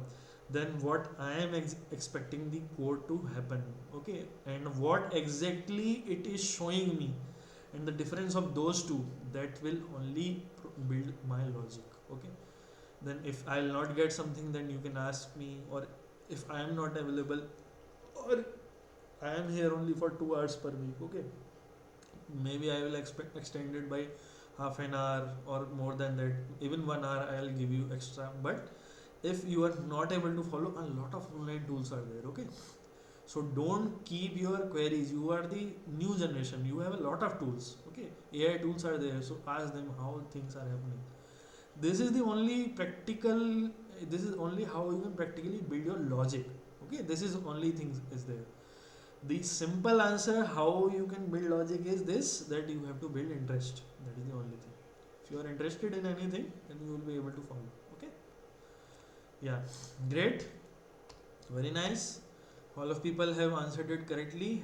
Definitely, iostream.h is a C++ programming language library, very important library, and it only gives us the functionalities like cin is console, and cout is console output, used for input and output of variables and string, float, everything. Okay, input and output we are able to attain using the cin and cout library. Okay, in C++ programming language. And in stdlib.h standard library, this one is the thing. Okay, what functionalities are there, a list I have explained to you. Okay, list is there, and we are, I am explaining you each and everything. Memory allocation is there, number conversion is there, random generation is there, then environment interaction is there, then boolean search, queue sort, everything will be there in this course. Okay, so here I have mentioned it. So these particular things how we are able to do with the help of stdlib.h. Math.h is having mathematical operators like sine, cos, tan, exponential, log, POW means caret, power operator means POW, and inside bracket you can write 2 and 2 means 2 power 2. Okay, after the comma whatever thing would be there, that would be the power of the first number. Okay, that is the thing. Yeah, where I was, yeah, exponential, log, power. Okay, then ceiling, floor functions, all these functions have been taught to you in 12th class. Okay, 12th class mathematics. So ceiling function is there, floor function is there, rounding function there, same every function is there in your standard library, that is maths.h. Okay, whenever you want to use it for a programming language, you can call it from this particular library. Okay, square root. Okay, then absolute, f absolute is there. Then stdio.h, stdlib.h was there, then stdio.h. Okay, printf, scanf, basic input output functions, then printf, then f scanf, then get character, put character, then ff1, f close, f read, f write, all these functionalities are there in stdio.h. Okay, so correct option is stdiostream.h. Okay, let's move forward. What is the primary use of printf function in C? Can anybody answer it? Please don't answer it incorrectly, it will destroy me. Okay, if you are not able to answer it answer it correctly, then I'll think that I am not, either I am not a good teacher or you are not a good student. Okay, Kumar Achintir, please don't try to anger me, as well as Priya Sahu. Okay, I am a very calm and composite person, and I want to remain calm and composite. Okay, please answer it correctly. Okay, guys, whomsoever are answering it A. Okay, I don't know what to do with you. Okay, start from lecture 1 if you are not able to answer this correctly. Okay, yeah, good.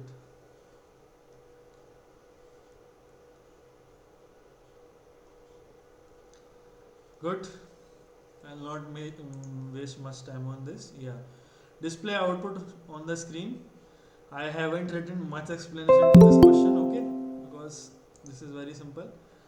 The printf function is indeed used to display output on the screen, okay, and display output to the console. Okay, it is not for reading input, nor neither for mathematical operations, not for dynamic memory allocation, nothing. It is for printing the output on the screen. As you know, every syntax and how I will be able to do it, okay, that already I have explained in first lecture. Okay, Kumar, no problem. Kumar Achindra, no problem, but do revisit. Okay, I think that you are not able to follow a lot of other concepts also. Please do revisit. Okay, every possibility is there. I have already provided the link to you. You can see here the YouTube videos as well as the content. Okay, so we always have the option of revisiting. Okay, so do revisit the concepts. Try to gather the actual concepts. Okay, then you will be able to follow. Okay, let's move forward. What is the purpose of return statement in C programming language? Are you able to follow it? What is the purpose of return statement? Good, good, very good.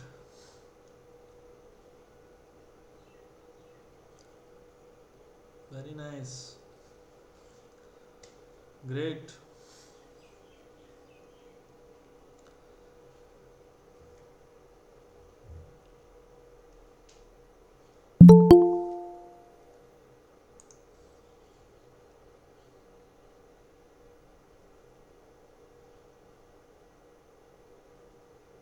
Good.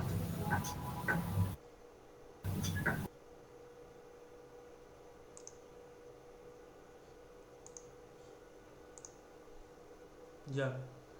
Great. It is indeed to exit a function and return a value. Okay.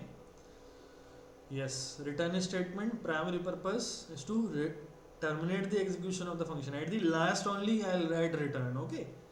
So it will send a value back to the caller of the function. If I am writing return 0, it will return 0 to the function which is calling that particular function. Okay, function call and hierarchy and a lot of things are there. Okay, that would be taught to you gradually. Okay, terminating loops, yes, it is used for terminating loop. While break statement is used, okay, break, remember this. Okay, from infinite loops also as well as any other loop. Okay, break statement is very important for exiting a loop, and continue statement skip to the next loop iteration. Okay, it is used for skipping, and return is specifically used for function exit, ending a program. Yes, return can be used in main program end the program. It is not designed to be primary method to achieve it. The primary function is not that, but yes, the main function which is to send back the value to the caller of the function. That is the thing. Return statement has to do nothing with declaring variables. Okay, so the correct option would be to exit a function and return a value. I hope most of you are having this knowledge. Okay, so I'll not be explaining it in further details. Okay, let us move forward. What is typecasting in C? This one is good question. Try to answer. Assigning a value to a variable, converting a variable from one data type to another, defining a new data type, initializing a variable with a constant value. What is the option? B. Good. Priya Sahu. A. B. Good. C. D. Also. Take choose one option, right? It is not like that. It is not MSQ. If it is an MSQ, I will tell you that it is multiple select question. Okay, might be there in few of the questions more than one choice is there. Okay, But in this question, this is only one correct. MCQ, multiple choice question. This is this is not multiple select question. Okay, guys. Yeah.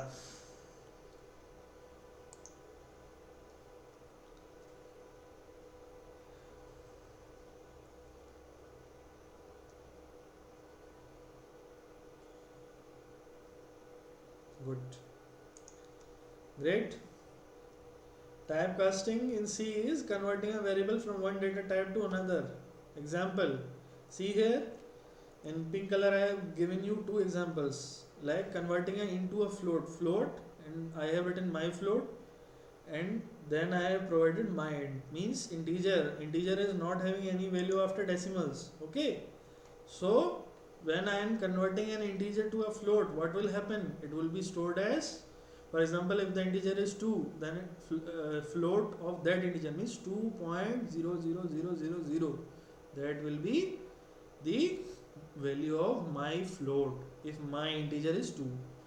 Another thing, converting vice versa, integer my int equal to integer my float. Okay, what is happening here? Here the bracketed int will not be there. Okay, I'll provide integer, then after I'll write my int, then I'll write the exact number. Okay, don't say me that I'll write int only. Integer something cannot be equal to any integer, you have to provide a number. Okay, so integer, my integer, if I'll write 5.8756, so only the integer part, which is 5 only, will be stored. This particular process is known as typecasting. Okay, did you get it? What is typecasting? Typecasting is converting a variable from one data type to another data type. Okay, it is also known as type conversion. It is the process of explicitly converting a value of one data type to another data type. It's essential in situations where you need to treat a value differently than its originally declared type. Okay, that is the meaning. Okay, so data compatibility, yes, if sometimes you need to perform operations involving different variables of different types like integer to a float, then typecasting will allow you to ensure the operation is carried out correctly. Okay, then data representation, yes, you might need to interpret the underlying bit pattern of data as a different type. Then like when working with pointers. Okay, so loss of information is there. Okay, implicit or explicit conversion may result in information loss as a larger type could be represented in a smaller type. Okay, this particular are the features of typecasting. Okay, and detailed explanation I have already given you. Okay, what is meaning and where is it used, it is written in the last paragraph. Okay, please do revisit it. Okay, yeah, B means answer dot B. Good. A dot B means answer is B.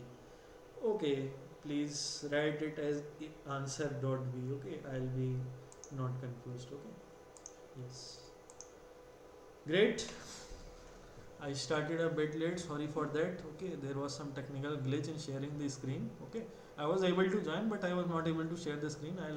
I don't know what is the issue, but I ended it correctly 3 minutes earlier to the time provided to me. Okay, it is 4:57. This is the end of the session from my side. Okay, now the session is open to you. Whomsoever want to ask anything, okay, they can ask. Okay, somebody was telling me in between that he wants to ask me anything. If anything is there, I have turned on your mic, video, everything. You can share screen, anything. If you want to ask anything, it is open to you. Okay, yes, Devshi, please do ask.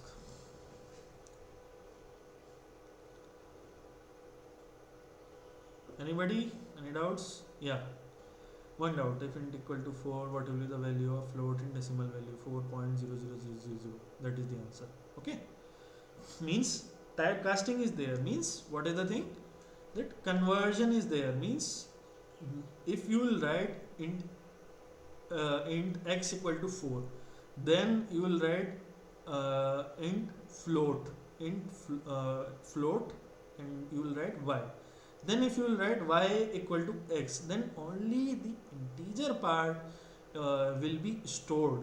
If it is a float and if it is an if you are converting it from integer to float, then it will be stored as decimal, then 00000 like that.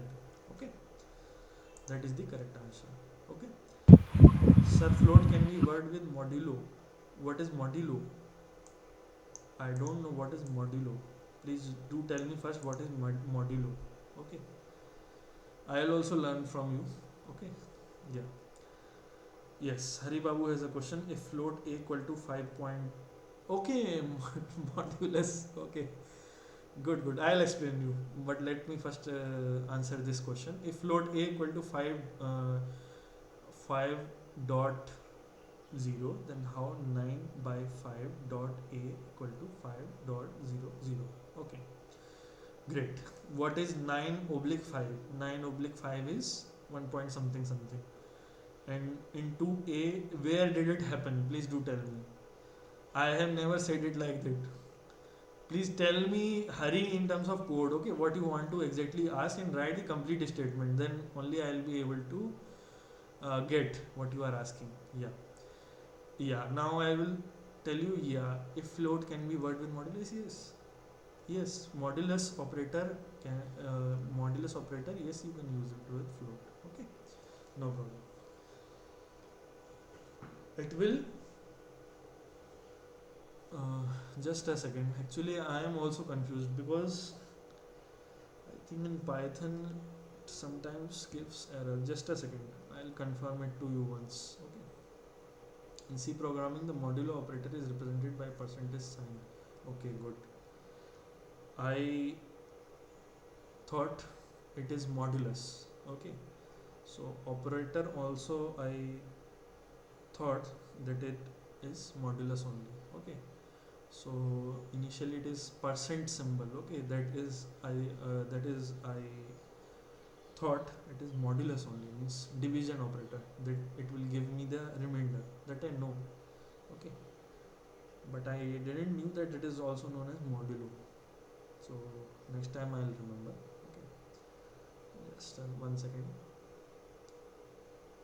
I'll confirm it once. Okay, modulo division, ut takes quotient as output. Yes, definitely.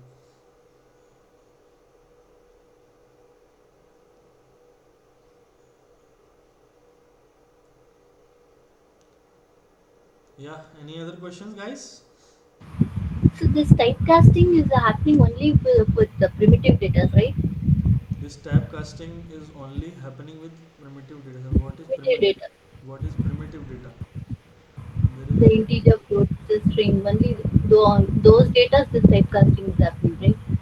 could you please either you can increase your volume or you can just chat whatever you want to ask in the chat box. I am not able to hear No, anything. typecasting is happening only on primitive data, right? Yes, This yes, yes, yes. Definitely, definitely.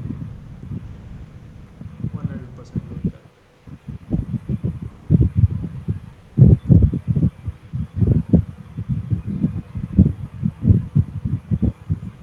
Yeah, modulo can be worked with, just a second. I am just confirming it once.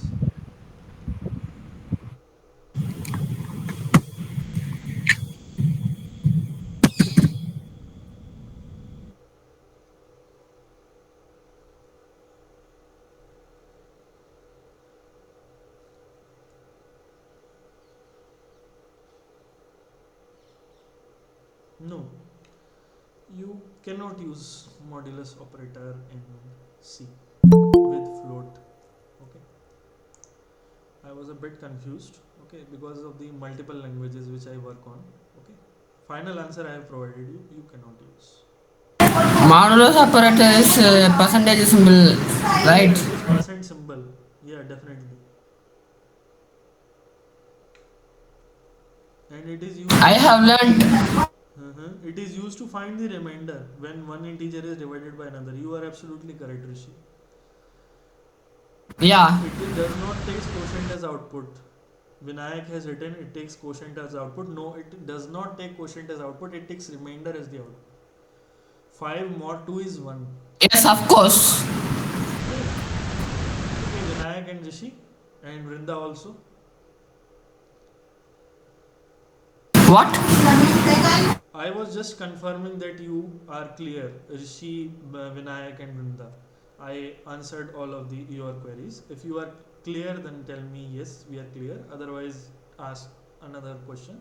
I am open to queries.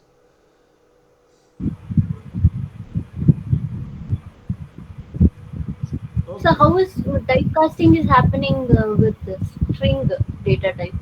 Typecasting. In case of string, Okay, okay, okay, with string, okay, okay, integer to string okay, okay. It is not happening integer or to string string. to integer. No, no, no, no. It will In not. that case, No, no. It is not happening. Yes, yes, yes. You ask. You ask it first. Let you ask your doubt. Then I'll explain you.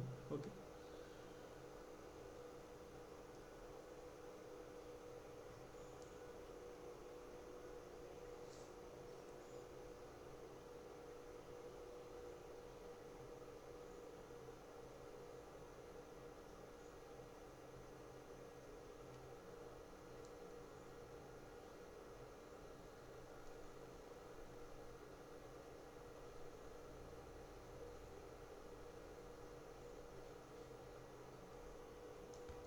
Yeah. You were asking about typecasting with the help of a string. Okay, I'll explain you. No problem.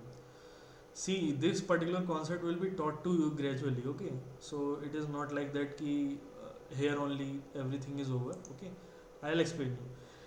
See, if in this particular place, let me get to a code.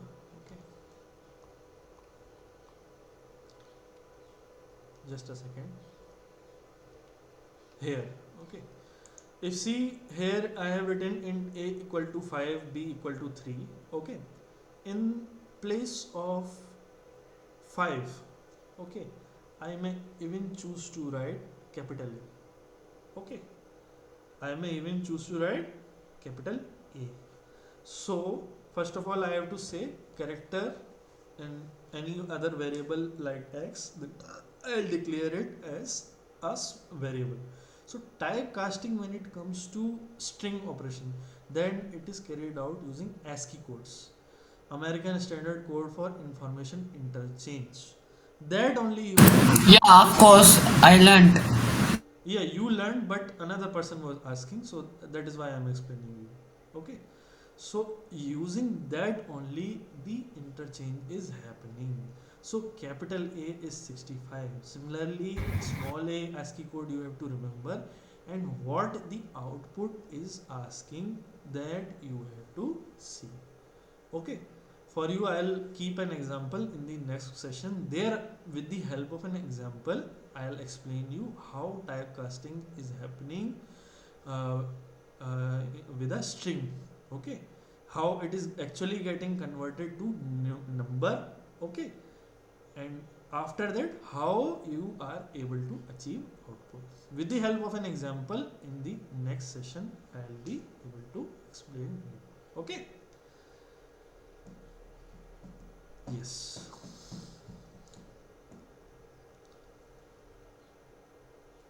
And brief thing is this only, that it is happening through ASCII codes. Okay, it is happening through ASCII codes only. And how exactly things are happening, I'll, with the help of an easy example, I'll be able to explain you that. Okay. Any more doubts? 40 people are there. If any doubts are there, where that person went by, who was there in between the question, I was not able to attend him because I was in a flow, and he was telling me that something has happened.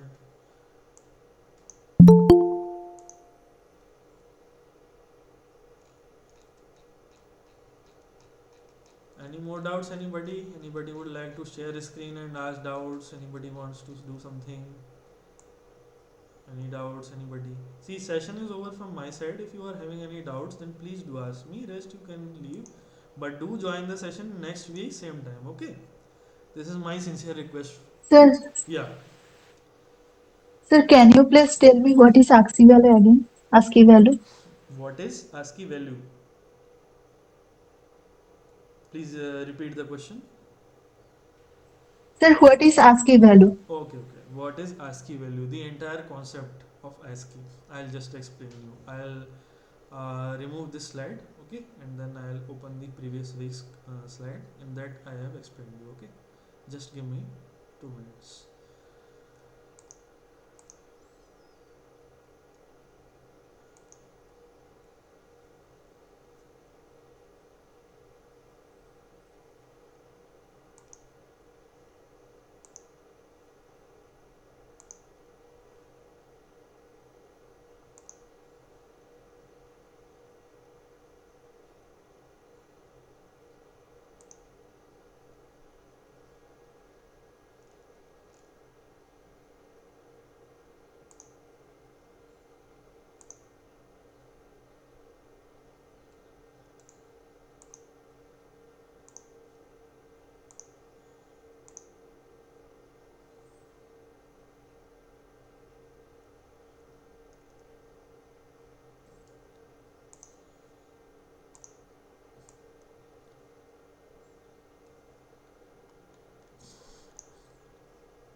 Yes, yes. Anybody?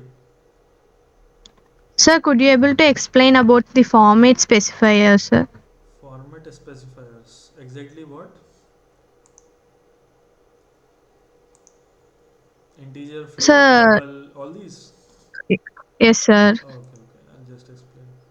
Both the things were there in my previous week's content. Okay, so I'll just explain it. Just a second. Let me share the screen. Yeah. First of all, ASCII and then another thing. Are you able to see anything? In a moment, you will be able to see. Just a second. Are you able to see this slide? Yes, sir. Okay, good. See, this is the 7-bit character encoding standard, which is ASCII, American Standard Code for Information Interchange. Okay. So, what was the question? Let me show you the question first. Okay. This was the question, and the correct answer was ASCII is a 7-bit character encoding standard. Okay. ASCII is American Standard Code for Information Interchange. See, computer can only understand binary 0 and binary 1, absence of current and presence of currents. Okay. So, in order to encode all the characters, because we have to play with high level language, we have to play with English, Hindi, and all these other languages. These are high level languages. We have made a system in which we can tell the computer that what character is what in terms of binary 0 and 1s. So for that particular purpose, this is a 7-bit character encoding system, which is American Standard Code for Information Interchange. Okay. So in total, 7 unique bits are there. 7 bits are used to represent each character. And so how many characters you will be able to represent? 2 raised to power 7 means 1 bit, it would be either 0 or 1. So we are having two choices here. So 2 into 2 into 2, that is 7 times. 2 raised to power 7 is 128. Okay. This is the meaning here. Now there are standard set which has been prepared, that is presented here in this particular table. I'll just show you the table. So in this particular table here you can see that 0 to 9 particular characters are there. They have been reserved for null, start of heading, start of text, end of text. Okay. Then from 10 to 20 some another characters are there. Then 20 to 30 some other one are there. Then then you see, try to see from 32 onwards special characters are there, like space, exclamation, then comma, then hash. All these things are there. And up to 65, till till 65, these all characters and numerals are there. From 48 onwards numerals are there. Okay.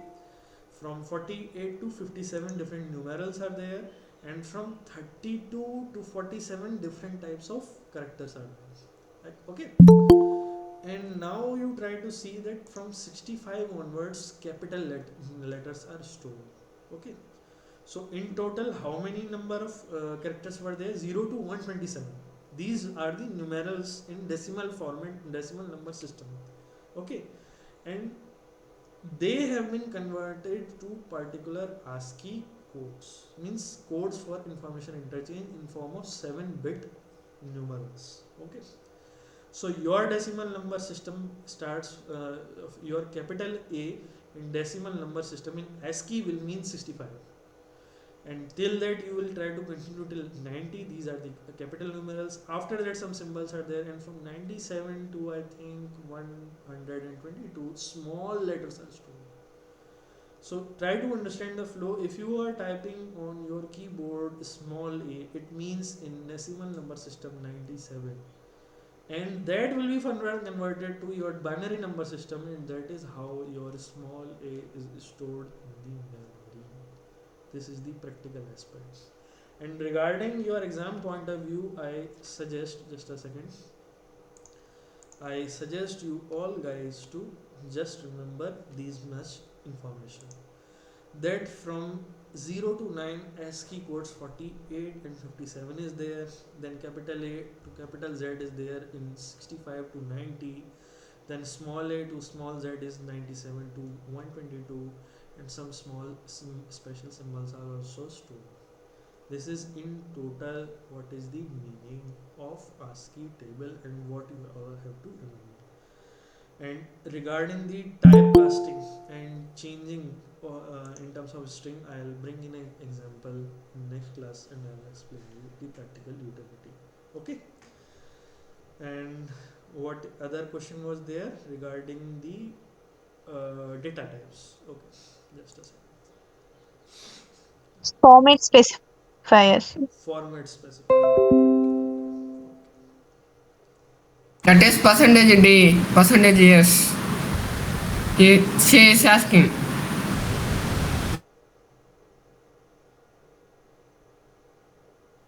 Yes, yes. Please do explain it.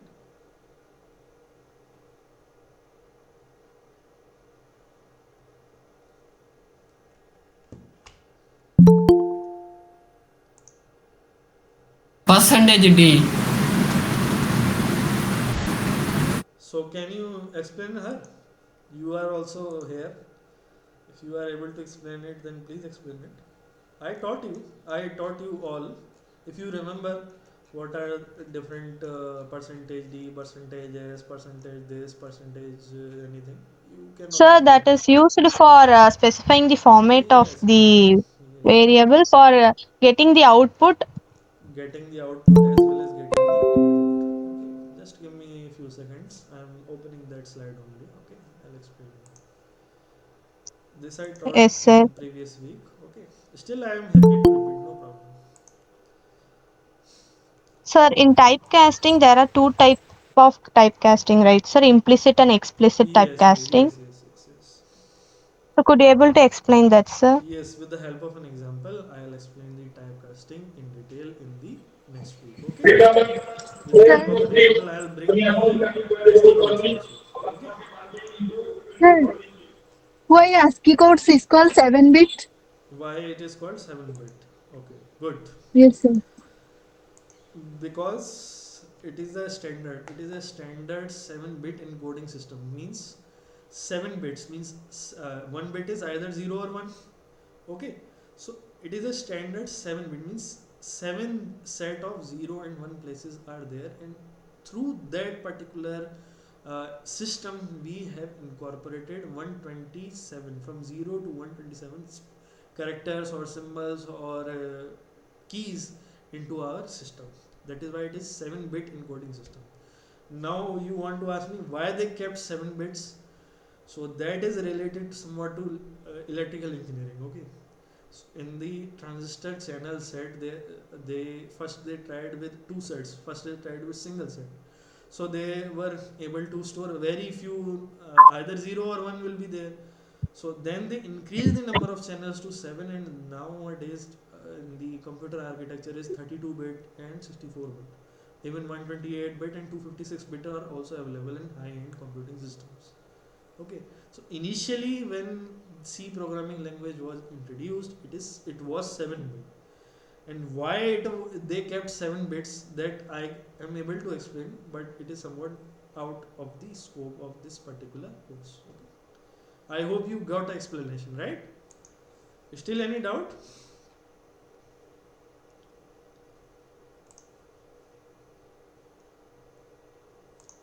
Sir, about the typecasting just. Yeah. Typecasting I'll explain you in the next class. I will prepare a separate presentation. Okay.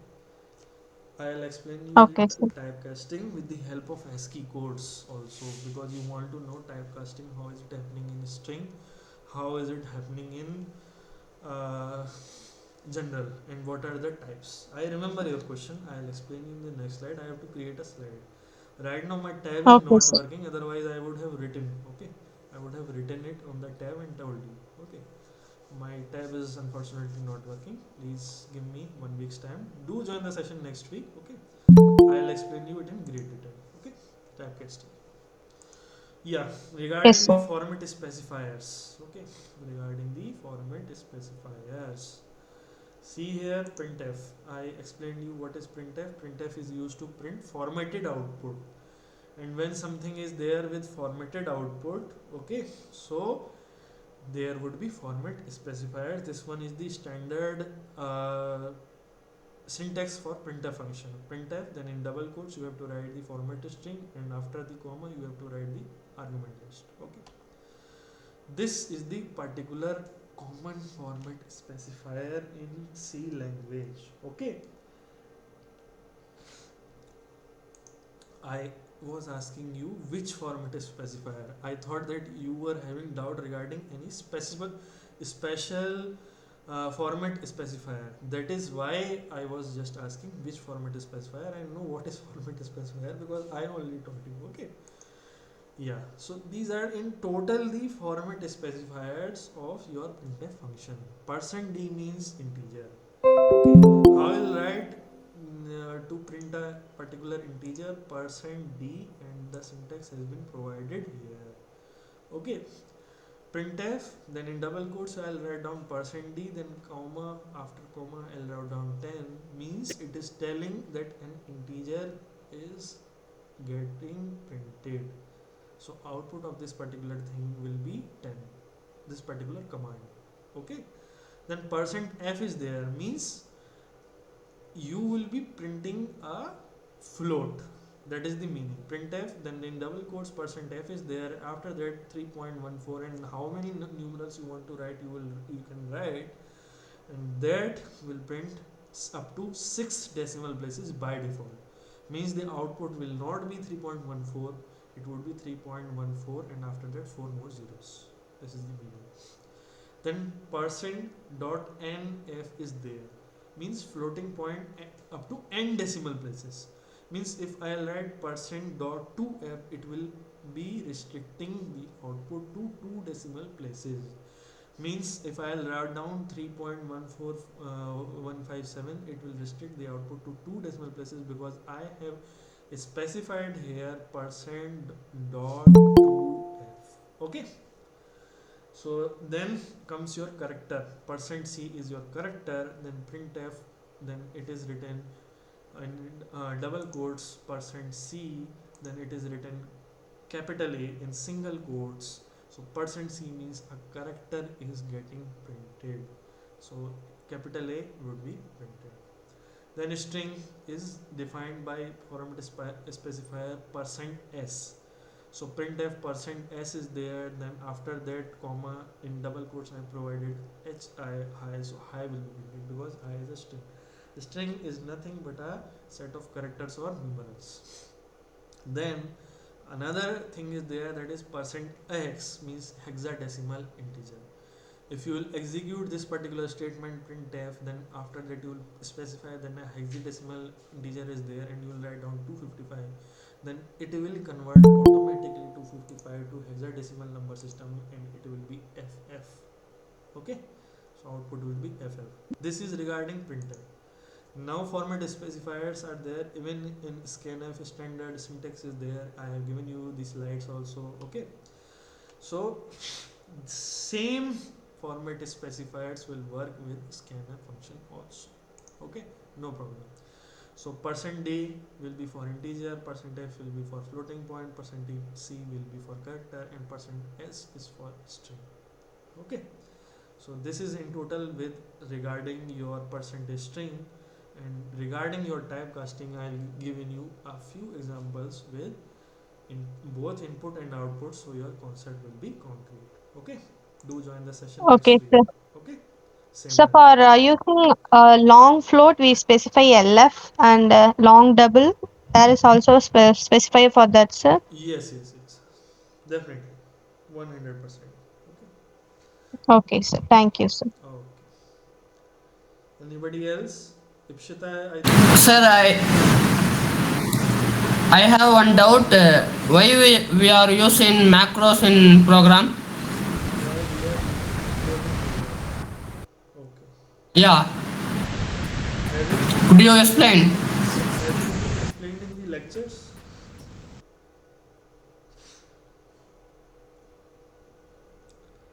First of all, my question to you is: did you attend my previous lecture? Rishi, are you there? Oh, yeah, yeah. Did you attend my previous lecture? No, I not attend previous session. Okay, so I have provided you the link. Will you be able to attend it? Will you be able to attend the recording? Please go through it. Okay. So a lot of yours doubts would be cleared. Regarding the macros are the set of strings, predefined set of strings that are having a specific function in my programming. Okay. In In all C program, in all is C it? programs as well as in Python program, every program macros are there. Macros are a set of numerals. Means you can say they are named pieces of code. Okay, as well as you can say that they are nothing for you but just a string. Why they are have been included? Because of the specific function in the program. For example, at the start of any code, here a code has been displayed to you. It is written hash include stdio.h. Now hash include is a macro. stdio. That is the header file. Yeah, hash include hash include is a macro. Why it is a macro means it is a preprocessor directive, means it is having a certain function and it will be directing the compiler to do some specific work. Preprocessor, it processes the macros before the compilation phase. Okay, this is the functionality of your macro. Compiler replaces the macro name with the macro's value or the expression what exactly it will do. Means hash include will try to include that particular library ahead of your program. Okay, so that is the functionality of a macro. Okay, it can be used to define constants, it can be used to inline functions. For example, in today's example only, I defined a function hash define square. Did you remember it? Hash define square. So hash Yeah, define yeah. square in that particular case when you that particular macro will be executed and predefined at the start of the program. Okay, prior to special functionality, it is having a certain function. Okay, that is the meaning of a macro. Okay. Okay, I have learned that concept directive. Preprocessor directives. Yeah, yeah. Preprocessor directives.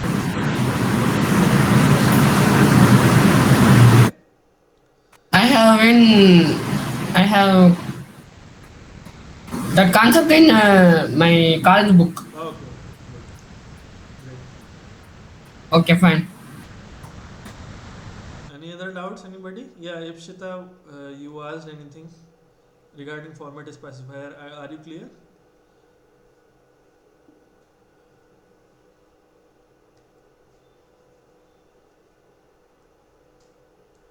Shall I leave the session? Yes, yes, yes. You can leave the session. No problem.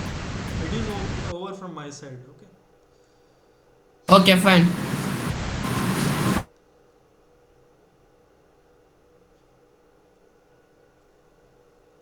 Is it clear? Anybody still having any doubts? Please do tell me. Otherwise, I'll close the meeting. Okay. Thank you so much for joining, Srinivas. Thank you so much. Okay. Please do join the session next week, same time. Okay. Yeah. Where are you from, sir? I am from IIT Kharagpur presently. I am sitting at IIT Kharagpur, and originally I am from Uttarakhand, Pithoragarh, Uttarakhand. Okay. Thank you so much for the compliment, Devashri. Okay.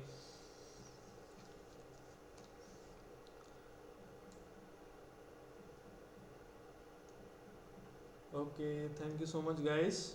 If you are having any doubts, then please do tell me. Otherwise, I shall end the session. Okay, guys. Thank you all. Thank you, guys. Thank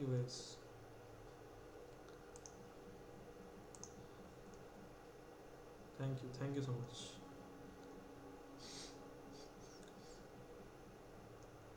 Okay, do join the session next week. I am ending the meeting for you all, guys. Thank you once again. Thank